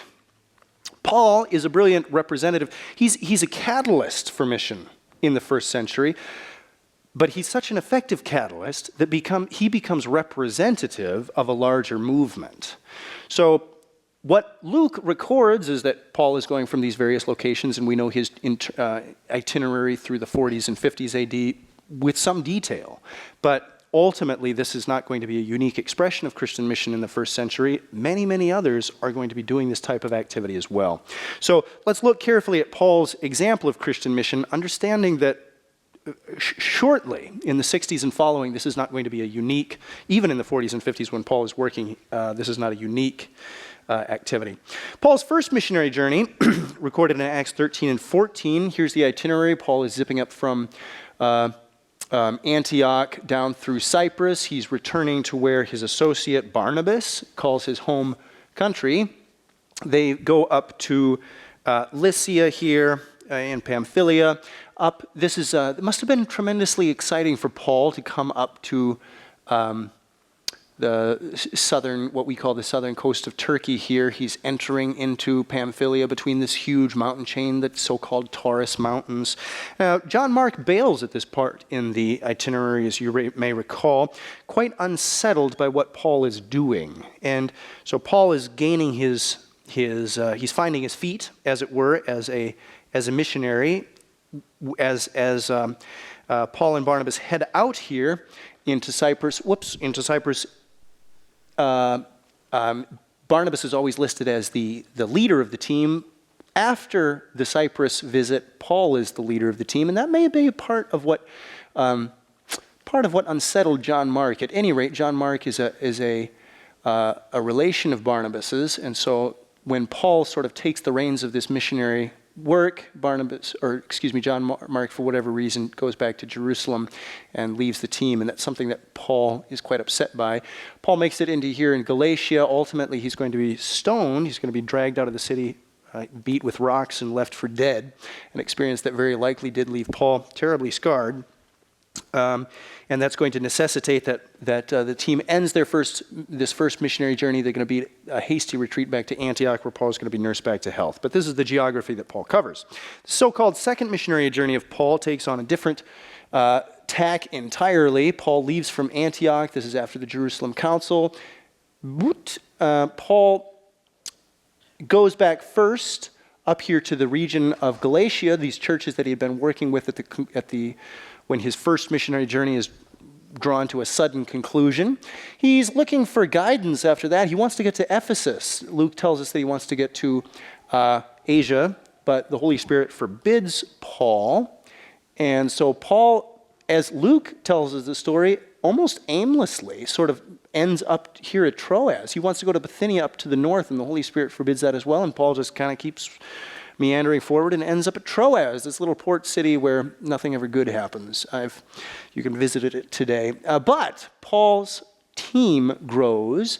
Not only does he pick up Timothy as he's passing through Galatia, but he also meets Luke, apparently at Troas, the beginning of the so-called we sections. I'm going quickly, but you're all Bible students. You can do this. Paul has a vision to go over to Macedonia, and then he comes down here the Grecian coast as an itinerant. Jumping from city to city, he's thrown out of most of these cities, or Athens he's not thrown out of, but is terribly uncomfortable. Paul hasn't found his stride just yet, but he lands in Corinth and stays there for 18 months. Something new begins to grow, and Paul comes into a time of encouragement and bonding with this church here in Corinth. Conclusion of the second missionary journey. So you see that the geography that's being covered, and this is through the 50s. Then we have the third so-called missionary journey where Luke doesn't give us much information. This is much abbreviated, but it seems that Paul covered most of the same geography and spent a good deal amount of time in Ephesus. Now, the story as Acts records it comes to a screeching halt when in Acts 21, Paul is gearing up for his biggest missionary outreach ever. And he's got this huge dream. Paul wants to bring the gospel all the way to Spain, Hispania, the Roman province. But Paul is engineering some sort of gospel outreach work, the scale of which he had never imagined before. You can see this man just sweating with this huge dream. He's going to make it all the way to Spain, though he's going to need people resources that he's never had to get before. He's shooting farther than he'd ever tried before. And he also needs people who can work in Latin and do some other things like this. So Paul reaches out to the church in Rome. He writes Romans in the spring of 54 AD when he's in Corinth, wintering there for 3 months before heading home at the end of his third missionary journey. And Paul's writing to Romans, trying to unite the Christians there because he wants them to be able to cooperate with him, to be a base for him as he does his biggest missionary outreach ever. And if we track Paul's missionary strategy, as it were, we can clearly see what's happening. Paul, all through the 40s and 50s, does the same thing. He finds a city where he can work and live. So early on in his career, it's Damascus. As he's coming on his way to the Damascus Road, and he's converted after persecuting Christians in Jerusalem. And what does he do? He stays there in Damascus. If we synchronize the account that we have in Acts and Galatians, we understand that Paul's time in the Arabian desert is this same time that he's at Damascus. What's happening? Well, he's got his P.O. box in Damascus, but he's working in the desert areas around these smaller cities of the so-called Nabatean kingdom. When he's up in Antioch, it's the same story. When Barnabas recruits Paul to come up to Antioch, it's the same story. He's working at a single city, but what is he doing? He's working through the province of Syria and Cilicia. Again, he's got a P.O. box here, but he's working in a much broader territory. When he comes to Corinth and Ephesus especially, he's doing the same thing. He's got a home base in a city, but he's trying to reach a much larger community through that. What is he planning at the end of his days? He wants to do that with Rome, capital of the Roman Empire. And he wants to set up his P.O. box there, but somehow have a gospel outreach that goes all the way to Spain. Spain was the end of the world. Ancient cartographers didn't know about the North and South American continents, of course. And so Paul's vision is this is going to be the end of the world. He's going to get all the way to the so-called Pillars of Hercules. So-called because Hercules there is standing at the end of the world, holding up the world. That was what they called the Rock of Gibraltar in antiquity. Paul wants to get to the very end of the world. And maybe, who knows? Maybe there was an apocalyptic edge to all this. Jesus promised that he would come back when the gospel reached the ends of the earth, right? Maybe Paul thought that this would bring in the end of the world, that Jesus would come back if the gospel reached the very end. Who knows? Anyway, Paul certainly was doing something of an immense proportion. But all of that comes to a screeching halt, right? Paul's arrested at the conclusion of his third missionary journey. He manages to dispatch Romans, and from Romans we can get a little intelligence about what Paul is trying to do in 15 verses 23 and a couple others at the beginning of the book. But Paul never goes there as he's planning. After he winters in Corinth, he comes back to Jerusalem, and then he's captured one day when he's trying to make a sacrifice in the temple, and he's imprisoned for the rest of his known career. Now, what happens? Acts closes on a very mysterious note. They arrive in Rome after this terrible shipwreck that you remember in Acts 27, and Luke has that intriguing line, and so we came to Rome. In other words, Paul had been trying to get to Rome for a very long time, and this is how we made it. Not at all the way Paul would have imagined. So we came to Rome. And how does the conclusion of the story run as far as Luke gives it to us? Paul's in a house imprisonment for 2 years, freely able to speak the gospel to those who visit him, under house arrest, but he's not implementing some sort of mega evangelistic plan like he had been brewing. That's the end of the story. Now, is there any more that we can patch together? Yes, and that's so-called Paul's fourth missionary journey. What happens after the conclusion of the account in Acts? Here's as far as I know what happens, or here's some of the information that we can put together that I think draws the compelling conclusion that yes, Paul is released from his imprisonment, as Luke records in the end of Acts, and Paul does make it perhaps as far as Spain. That's, I think, what happens after the book of Acts. And here's some of the information that we can stitch together to try to make sense of this. So follow along. This is detailed information, I know, but I don't think it's something that you would have gotten in your New Testament class, although it possibly would have been. But let me share with you what I've got and discuss with you how it relates to the overarching theme of the expansion of Christianity. Here's a little bit of intelligence that we get from Clement of Rome. Clement of Rome is writing in about 96 AD. Clement, so he's writing First Clement there around 96 AD, 95 AD, something like that. He died maybe 97, something like this, so at the end of his life. And he's a generation younger than Paul, but very likely a Pauline associate.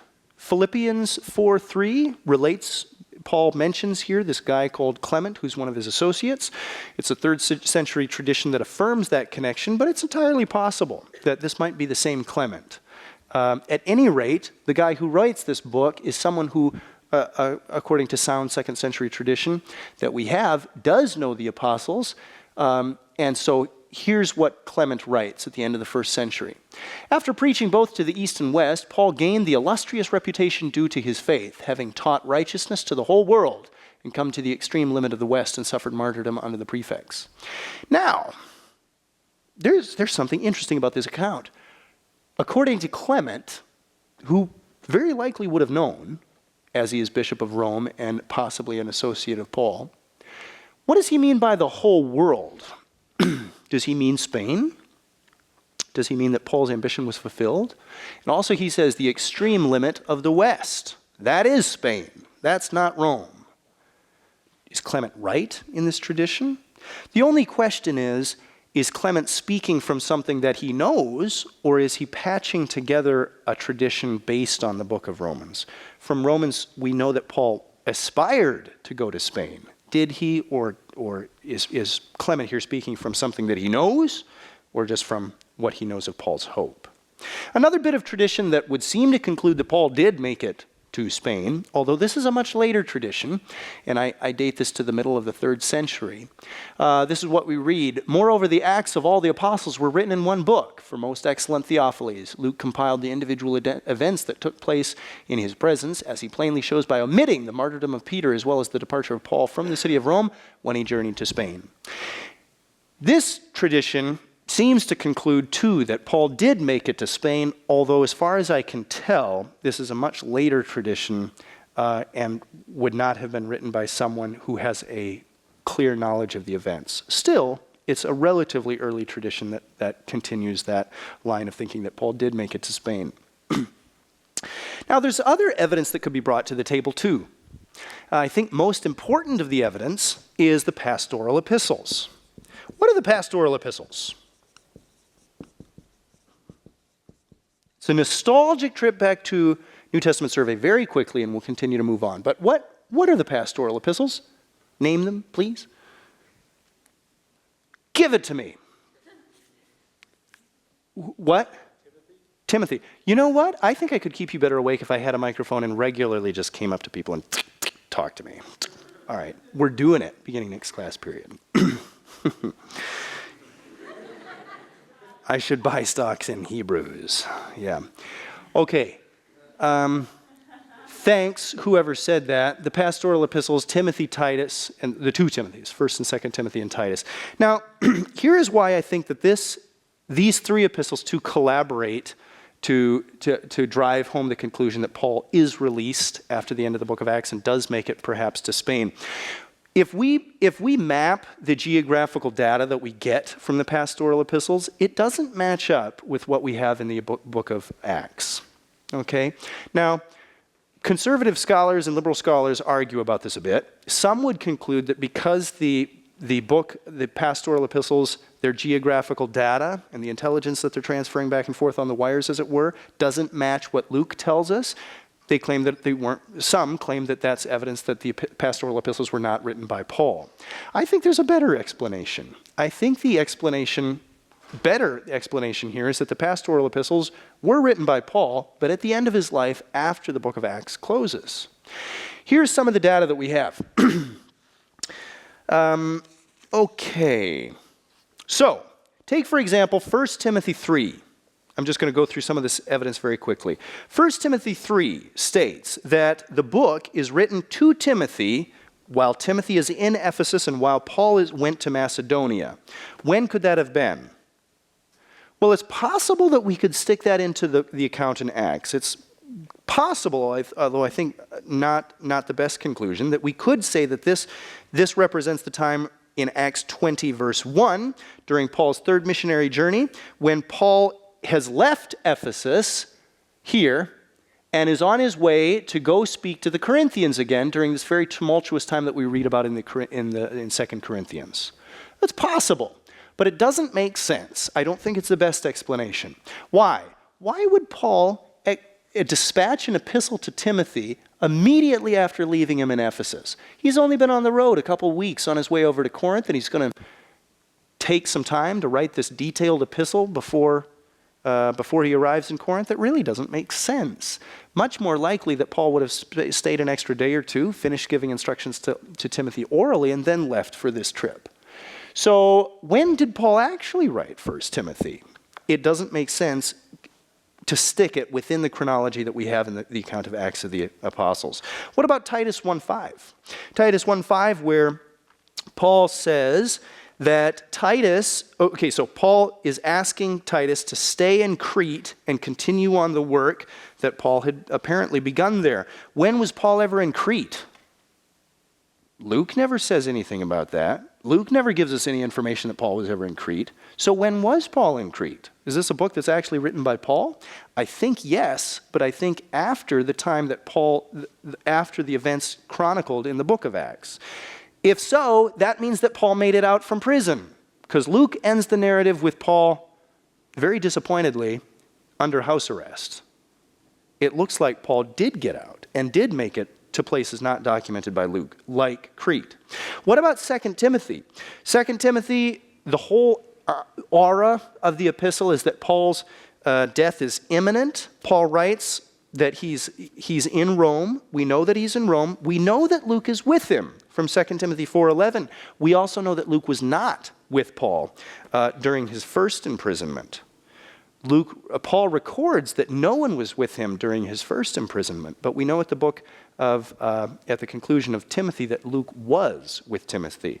So this is not the imprisonment that Luke records in the closure of the book of Acts. It also begins to make sense why Luke would close the account in Acts after 2 years of house arrest.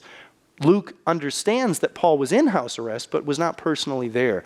Luke must have made it to Rome, though. I mean, if we stitch all this together, if you read the shipwreck account in Acts 27, it's so detailed. Luke must have been there. Somebody is writing with eyewitness-style detail. It reads like a graph. It reads just so graphically with such incredible detail. We know that either somebody has an enormously overactive imagination or somebody witnessed these events, and I much prefer the second explanation.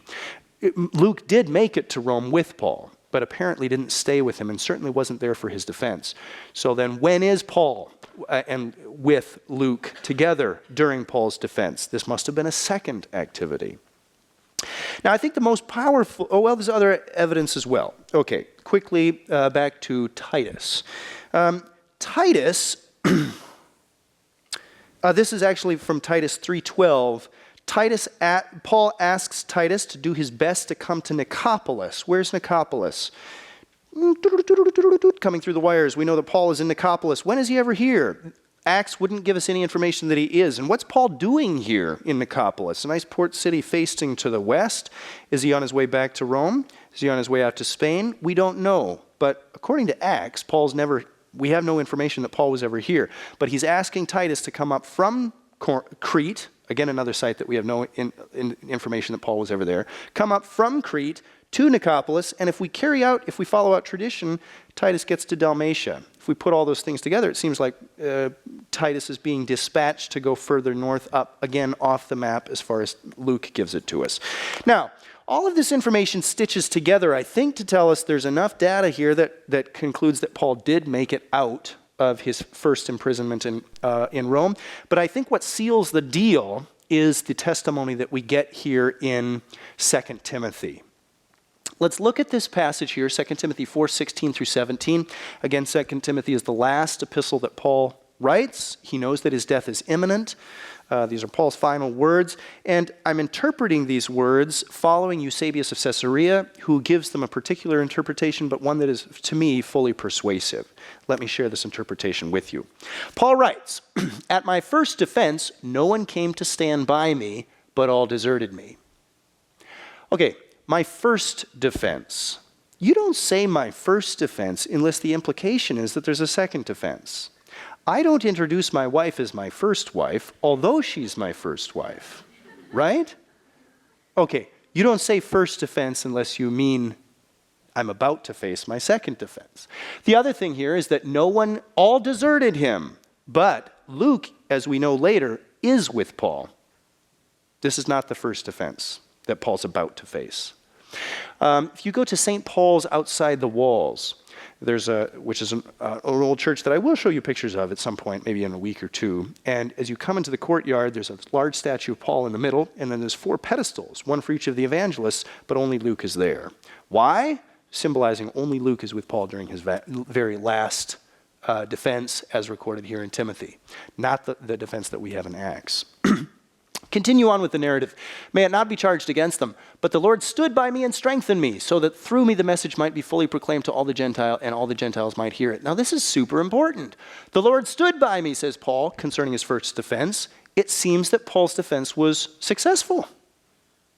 It seems that, look, so I was rescued from the lion's mouth, Paul continues on to say. And Eusebius tells us that that's code language for Nero. He successfully defended his faith and his position in front of the emperor, as we know that Paul had been demanding to do for so many months and years previous to his first defense, as recorded in the book of Acts. Also, okay, so then what becomes super interesting for our purposes is Paul says, "So that through me the message might be fully proclaimed." We know Paul's ambition was to get to Spain. Behind those words, fully proclaimed, is Paul saying, I made it. I was able to fulfill those ambitions that I was working on for so many years, that all the Gentiles might hear it. Is that Spain, Paul? I think probably. "The Lord will rescue me from every evil deed and bring me safely home into his heavenly kingdom. To him be the glory forever. Amen." You can read clearly in those words that Paul is not anticipating release this time. This time, Paul's release will be an eternal release in death and in the redemption that his Savior offered him. So if we stick all that evidence together, I think the conclusion clearly is that after Acts, Paul he's released, continues working, possibly, maybe even probably does make it to Spain. It might be that even during Paul's lifetime, the gospel gets to the very far limit of the West. Now, again, I've told you that this is an excursus that relates to the expansion of Christianity in the early centuries. Paul is not unique in his work. He's an effective catalyst for Christian mission, and he's bringing on board dozens of people to continue on his work. Quiz question. Not a real quiz question. If I ask you to estimate, if you were just to read through the Pauline epistles and the book of Acts, how many people does Paul identify as his fellow workers? What number would that be? And he has all sorts of names for them. He calls them his fellow yokesmen and all this business. All of these people that Paul tells us are collaborating with him in Christian mission, what would the number be? Take a guess. 92. Wow, I love it. What else? 92? 4. Thanks for making this point a little more significant. Okay, good. Thanks for helping build the suspense. Anybody else want to weigh in on that? 26 is pretty close, Charles. Yeah, I count 32. The point being, we're looking at nearly 36 associates that Paul has who are also making empire-crossing journeys to do gospel work. And this is just within the first half of the first century. We could talk about Barnabas, who goes with him on his first missionary journey. John Mark does too. John Mark makes it to Rome, we know, and possibly makes it to Alexandria. Just put all these sites together in your mind. Talk to you about Titus down in Crete, up as far as Dalmatia, coming over to Nicopolis. Judas Barsabbas accompanies Paul and Barnabas and Silas on their second missionary journey, although we don't hear much about him, but he's there. Silas or Silvanus, same guy. He goes with Paul, Barnabas, and Judas Barsabbas, again on the second missionary journey. Timothy, Paul's protege, living out most of his life and ministry in Ephesus, but probably going to other places as well. Luke, who from time to time tags along with Paul through all kinds of rough, from all kinds of hardships, and chronicles his life. Priscilla and Aquila, Apollos, Urbanus, Sopater, Erastus, Gaius, Aristarchus, Secundus, Gaius of Derbe, Tychicus, Trophimus, Demas, all good children's names. Epaphras, Epaphroditus, Euodia, if any of you are looking for them. Syntyche, Clement, Philemon, Onesimus, and so on. I won't take the time to read them all. Crescens, and so on. All associates of Paul, all doing similar Pauline-like work in the first half or early second half of the first century. So how did Christianity spread from what we have from the New Testament material?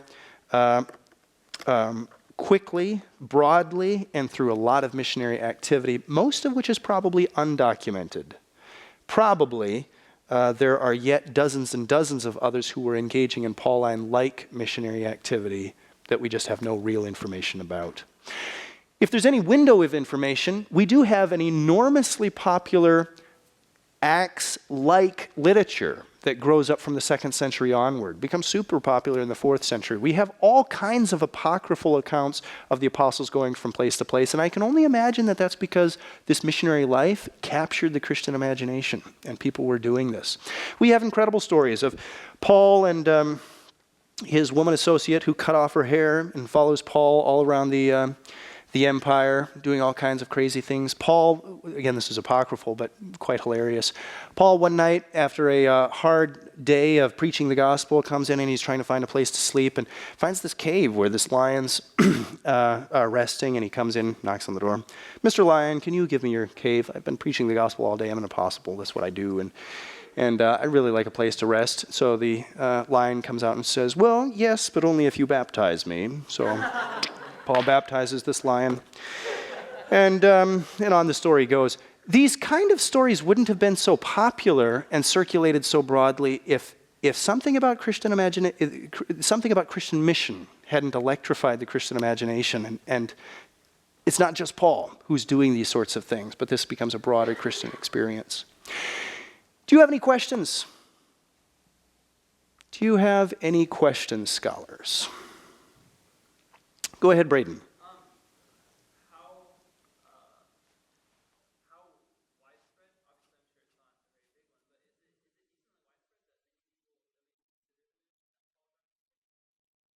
that many people, as far as scholarly? Good, so what's the consensus there?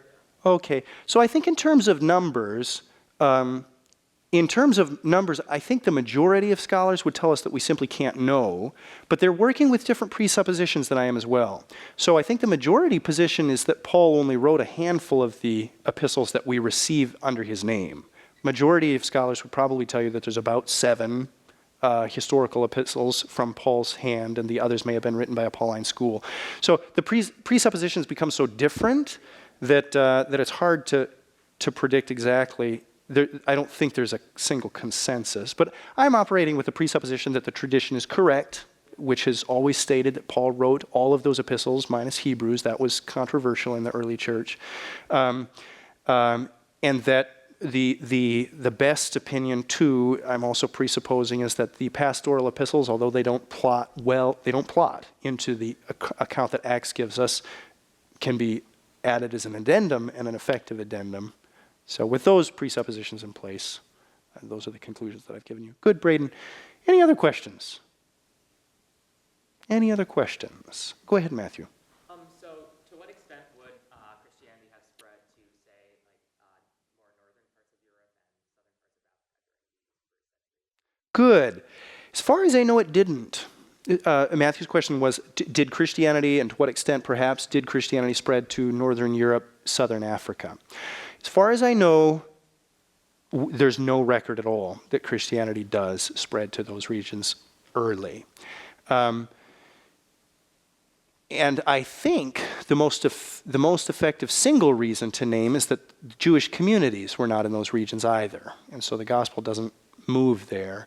Now the gospel will move to Northern Europe, which, if we're speaking of the same Northern Europe, if we agree on what we mean by that, Germany, the Scandinavian countries and so on, those were always outside of the reach of the Roman Empire. Those were lands not conquered by the Roman Empire. So there's not an influence there either. Pax Romana does not extend to those territories, so they would have been difficult to reach anyway. But there was no Jewish community there as far as I know, and the gospel doesn't move there. Southern Africa, I don't know exactly when, but it will be a long time before Christianity makes it to sub-Saharan Africa. Certainly not until the age of exploration, maybe even the 1400s, that Europeans make it down to sub-Saharan Africa. Was there Christianity previous to that? I can't say, but I don't know. Christianity had made it as far as Ethiopia. Of course, that's not sub-Saharan Africa, but as far as south in Africa as Ethiopia, pretty early, 3rd and 4th century. But good. Good, Matthew. Other questions? Other questions? Please go ahead.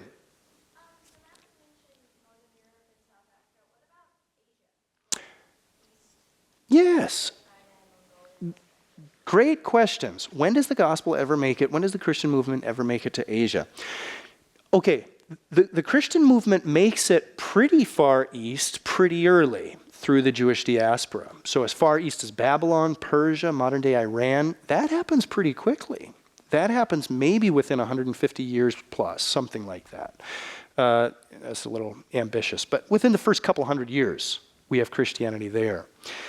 As far as the Far East, modern-day China, the earliest that I know of is in the 7th century with the Nestorian movement, but it's building on Middle Eastern Christianity. So Christianity does not spread directly from Europe to Far East. It's growing out from Middle East and then gets over to Far East. And it's documented that with the Nestorians in the 7th century, Christianity comes to China. Good, and that's the earliest that I know of. Very good. Other questions? Are there not, like, it's suspect, but are there not, like, schools that Thomas / his followers may have set up? Did Thomas really make it to China and to India? Good. So the tradition there that we have, there's a lot of static in the lines, so to speak. There's just not clear information.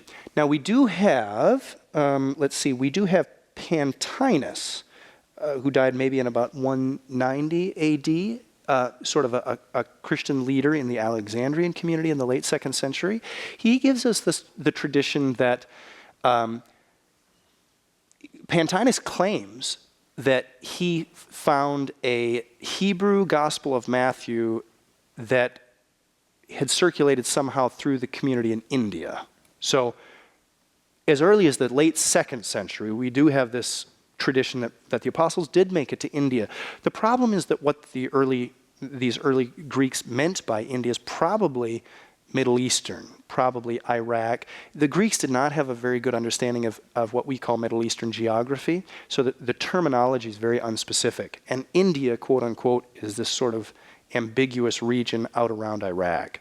So it's very hard to tell, but it's likely, in my opinion, that the traditions that we do have that the apostles made it out to India really refers to Middle East. Although I'm intrigued by the idea that Matthew was written in Hebrew and that it circulated in the East in a Hebrew edition. Too much static in the line for me to say clearly one way or the other. Good. Any other questions? Thoughts? Okay. Okay, scholars, so the next class period that I want to begin has to do properly with the birth of orthodoxy and the apostolic fathers, the post-apostolic fathers. So I think what I'm going to do is give you a quiz and we'll close 10 minutes early. I think that would be the right thing to do. I could begin a lecture, but that would be a frustrating experience. So let's take a quiz. If you have further questions, I'm glad to work with you on those. and let's close. Over to you, Chase.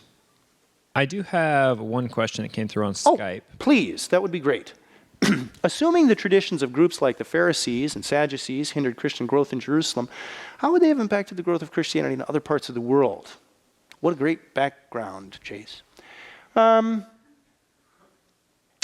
I guess I would place a question mark over the first part of the question.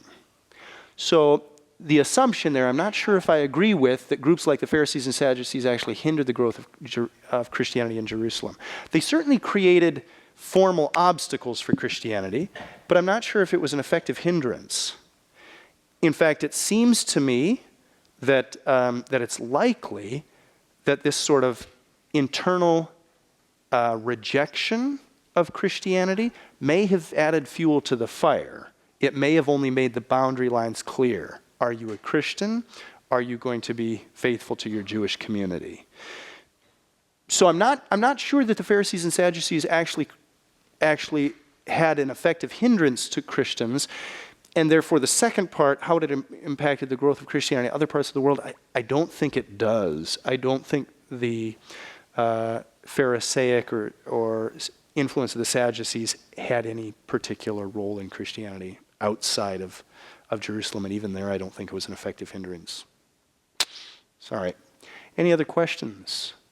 Nope, that was it. Over to you, Chase. All right, quiz number 2. So I will leave these up for the next couple hours, so please try and submit them at some point. And I know the internet in here is not working very good today, so please write them down. If you can submit them, that's great, but try and submit them at some point today if you write them down. So don't hand me a piece of paper is what I'm saying. All right, question 1. What helped the spread of Christianity? Was it A, the Roman Empire, B, the Jewish diaspora, C, Roman roads, D, chariots, or E, the Pax Romana? Good question, Chase.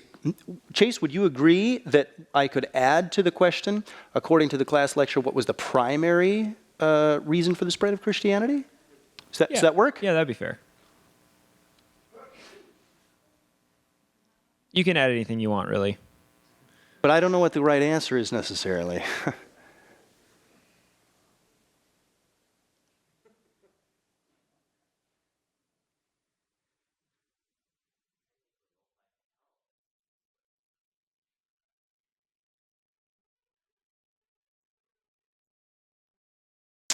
So we're looking for the primary answer according to the class discussion.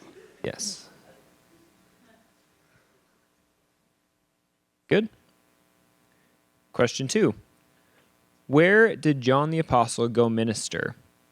Was it A, Ephesus, B, Rome, C, Pontus, D, Corinth, or E, Alexandria?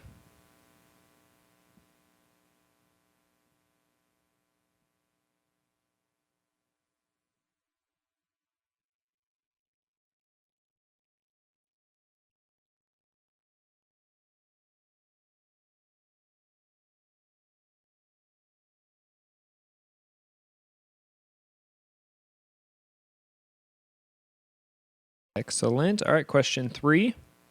Who went to minister in Alexandria?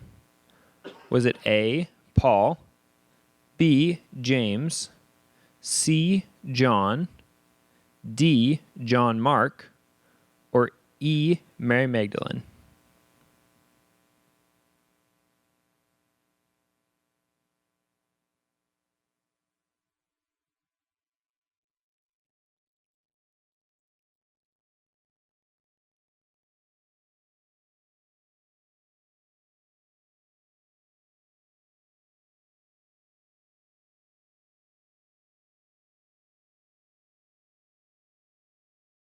Moving on, question 4. Where did Paul's 4th missionary journey take him? Was it A, to Asia Minor, B, India, C, Egypt, D, Rome, or E, Spain?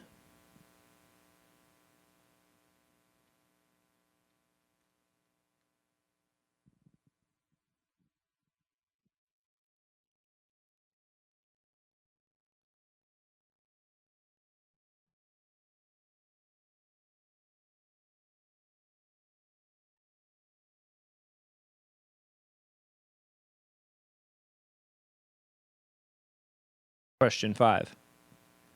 Who was with Paul during his final imprisonment? Was it A, John Mark, B, Luke, C, Barnabas, D, James, or E, Clement?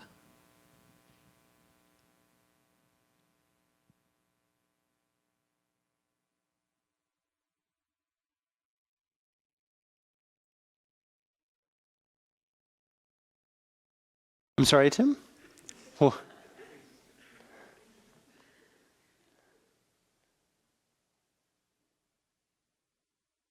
good to go. We're going to get you out 6 minutes early or so. Scholars, 2 comments very quickly. By all means, see if you can bring a device to class so that you can do the quizzes in class. None of you would do this, but it would be hypothetically possible that if we don't take care of the quiz immediately in class, that some of you would converse among one another and correct your or change your answers and so on. So we really want to take care of the quizzes in class. If you don't have a device and can't do that, then we need like an official list of those of you, and hopefully it's a very, very small list, who do not own devices or computers. So, and we're happy to accommodate you, but only as absolutely necessary. And then second announcement that I wanted to make is there is an Athanasius lecture this Thursday. There's a generous extra credit incentive for you to come. We hope that that would be a very valuable experience for you. Brady, go ahead.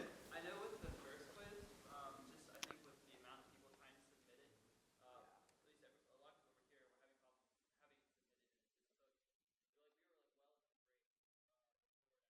having it submitted. Really? Okay. Right. Okay. Did that, so help me through that, Braden. That's an important point. Did the slowness of the internet mean that you could not get to the next question, or did it just mean that when you pressed submit for all the questions, it took forever? Yeah, and it's still like trying to go through it right now. Okay. Is hard. Okay, that's actually, so class, that is very frustrating, and so I'm sympathetic there, but it's actually a good frustration because the technical people are watching that and they'll improve the facilities so that our class procedures make sense. So let's continue to push through that frustration, and Jason Floyd and others are actually, they want to know that type of feedback to know what they need to do to make things work for us. Thanks for the feedback. Go ahead, please.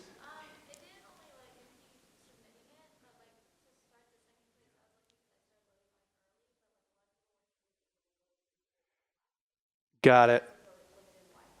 Okay, so what we will do is we understand the problems, we'll be sympathetic, but let's try to keep running this as the system. And if things crash or if things fall apart, you let us know. We'll trust you and we'll work with you. Charles?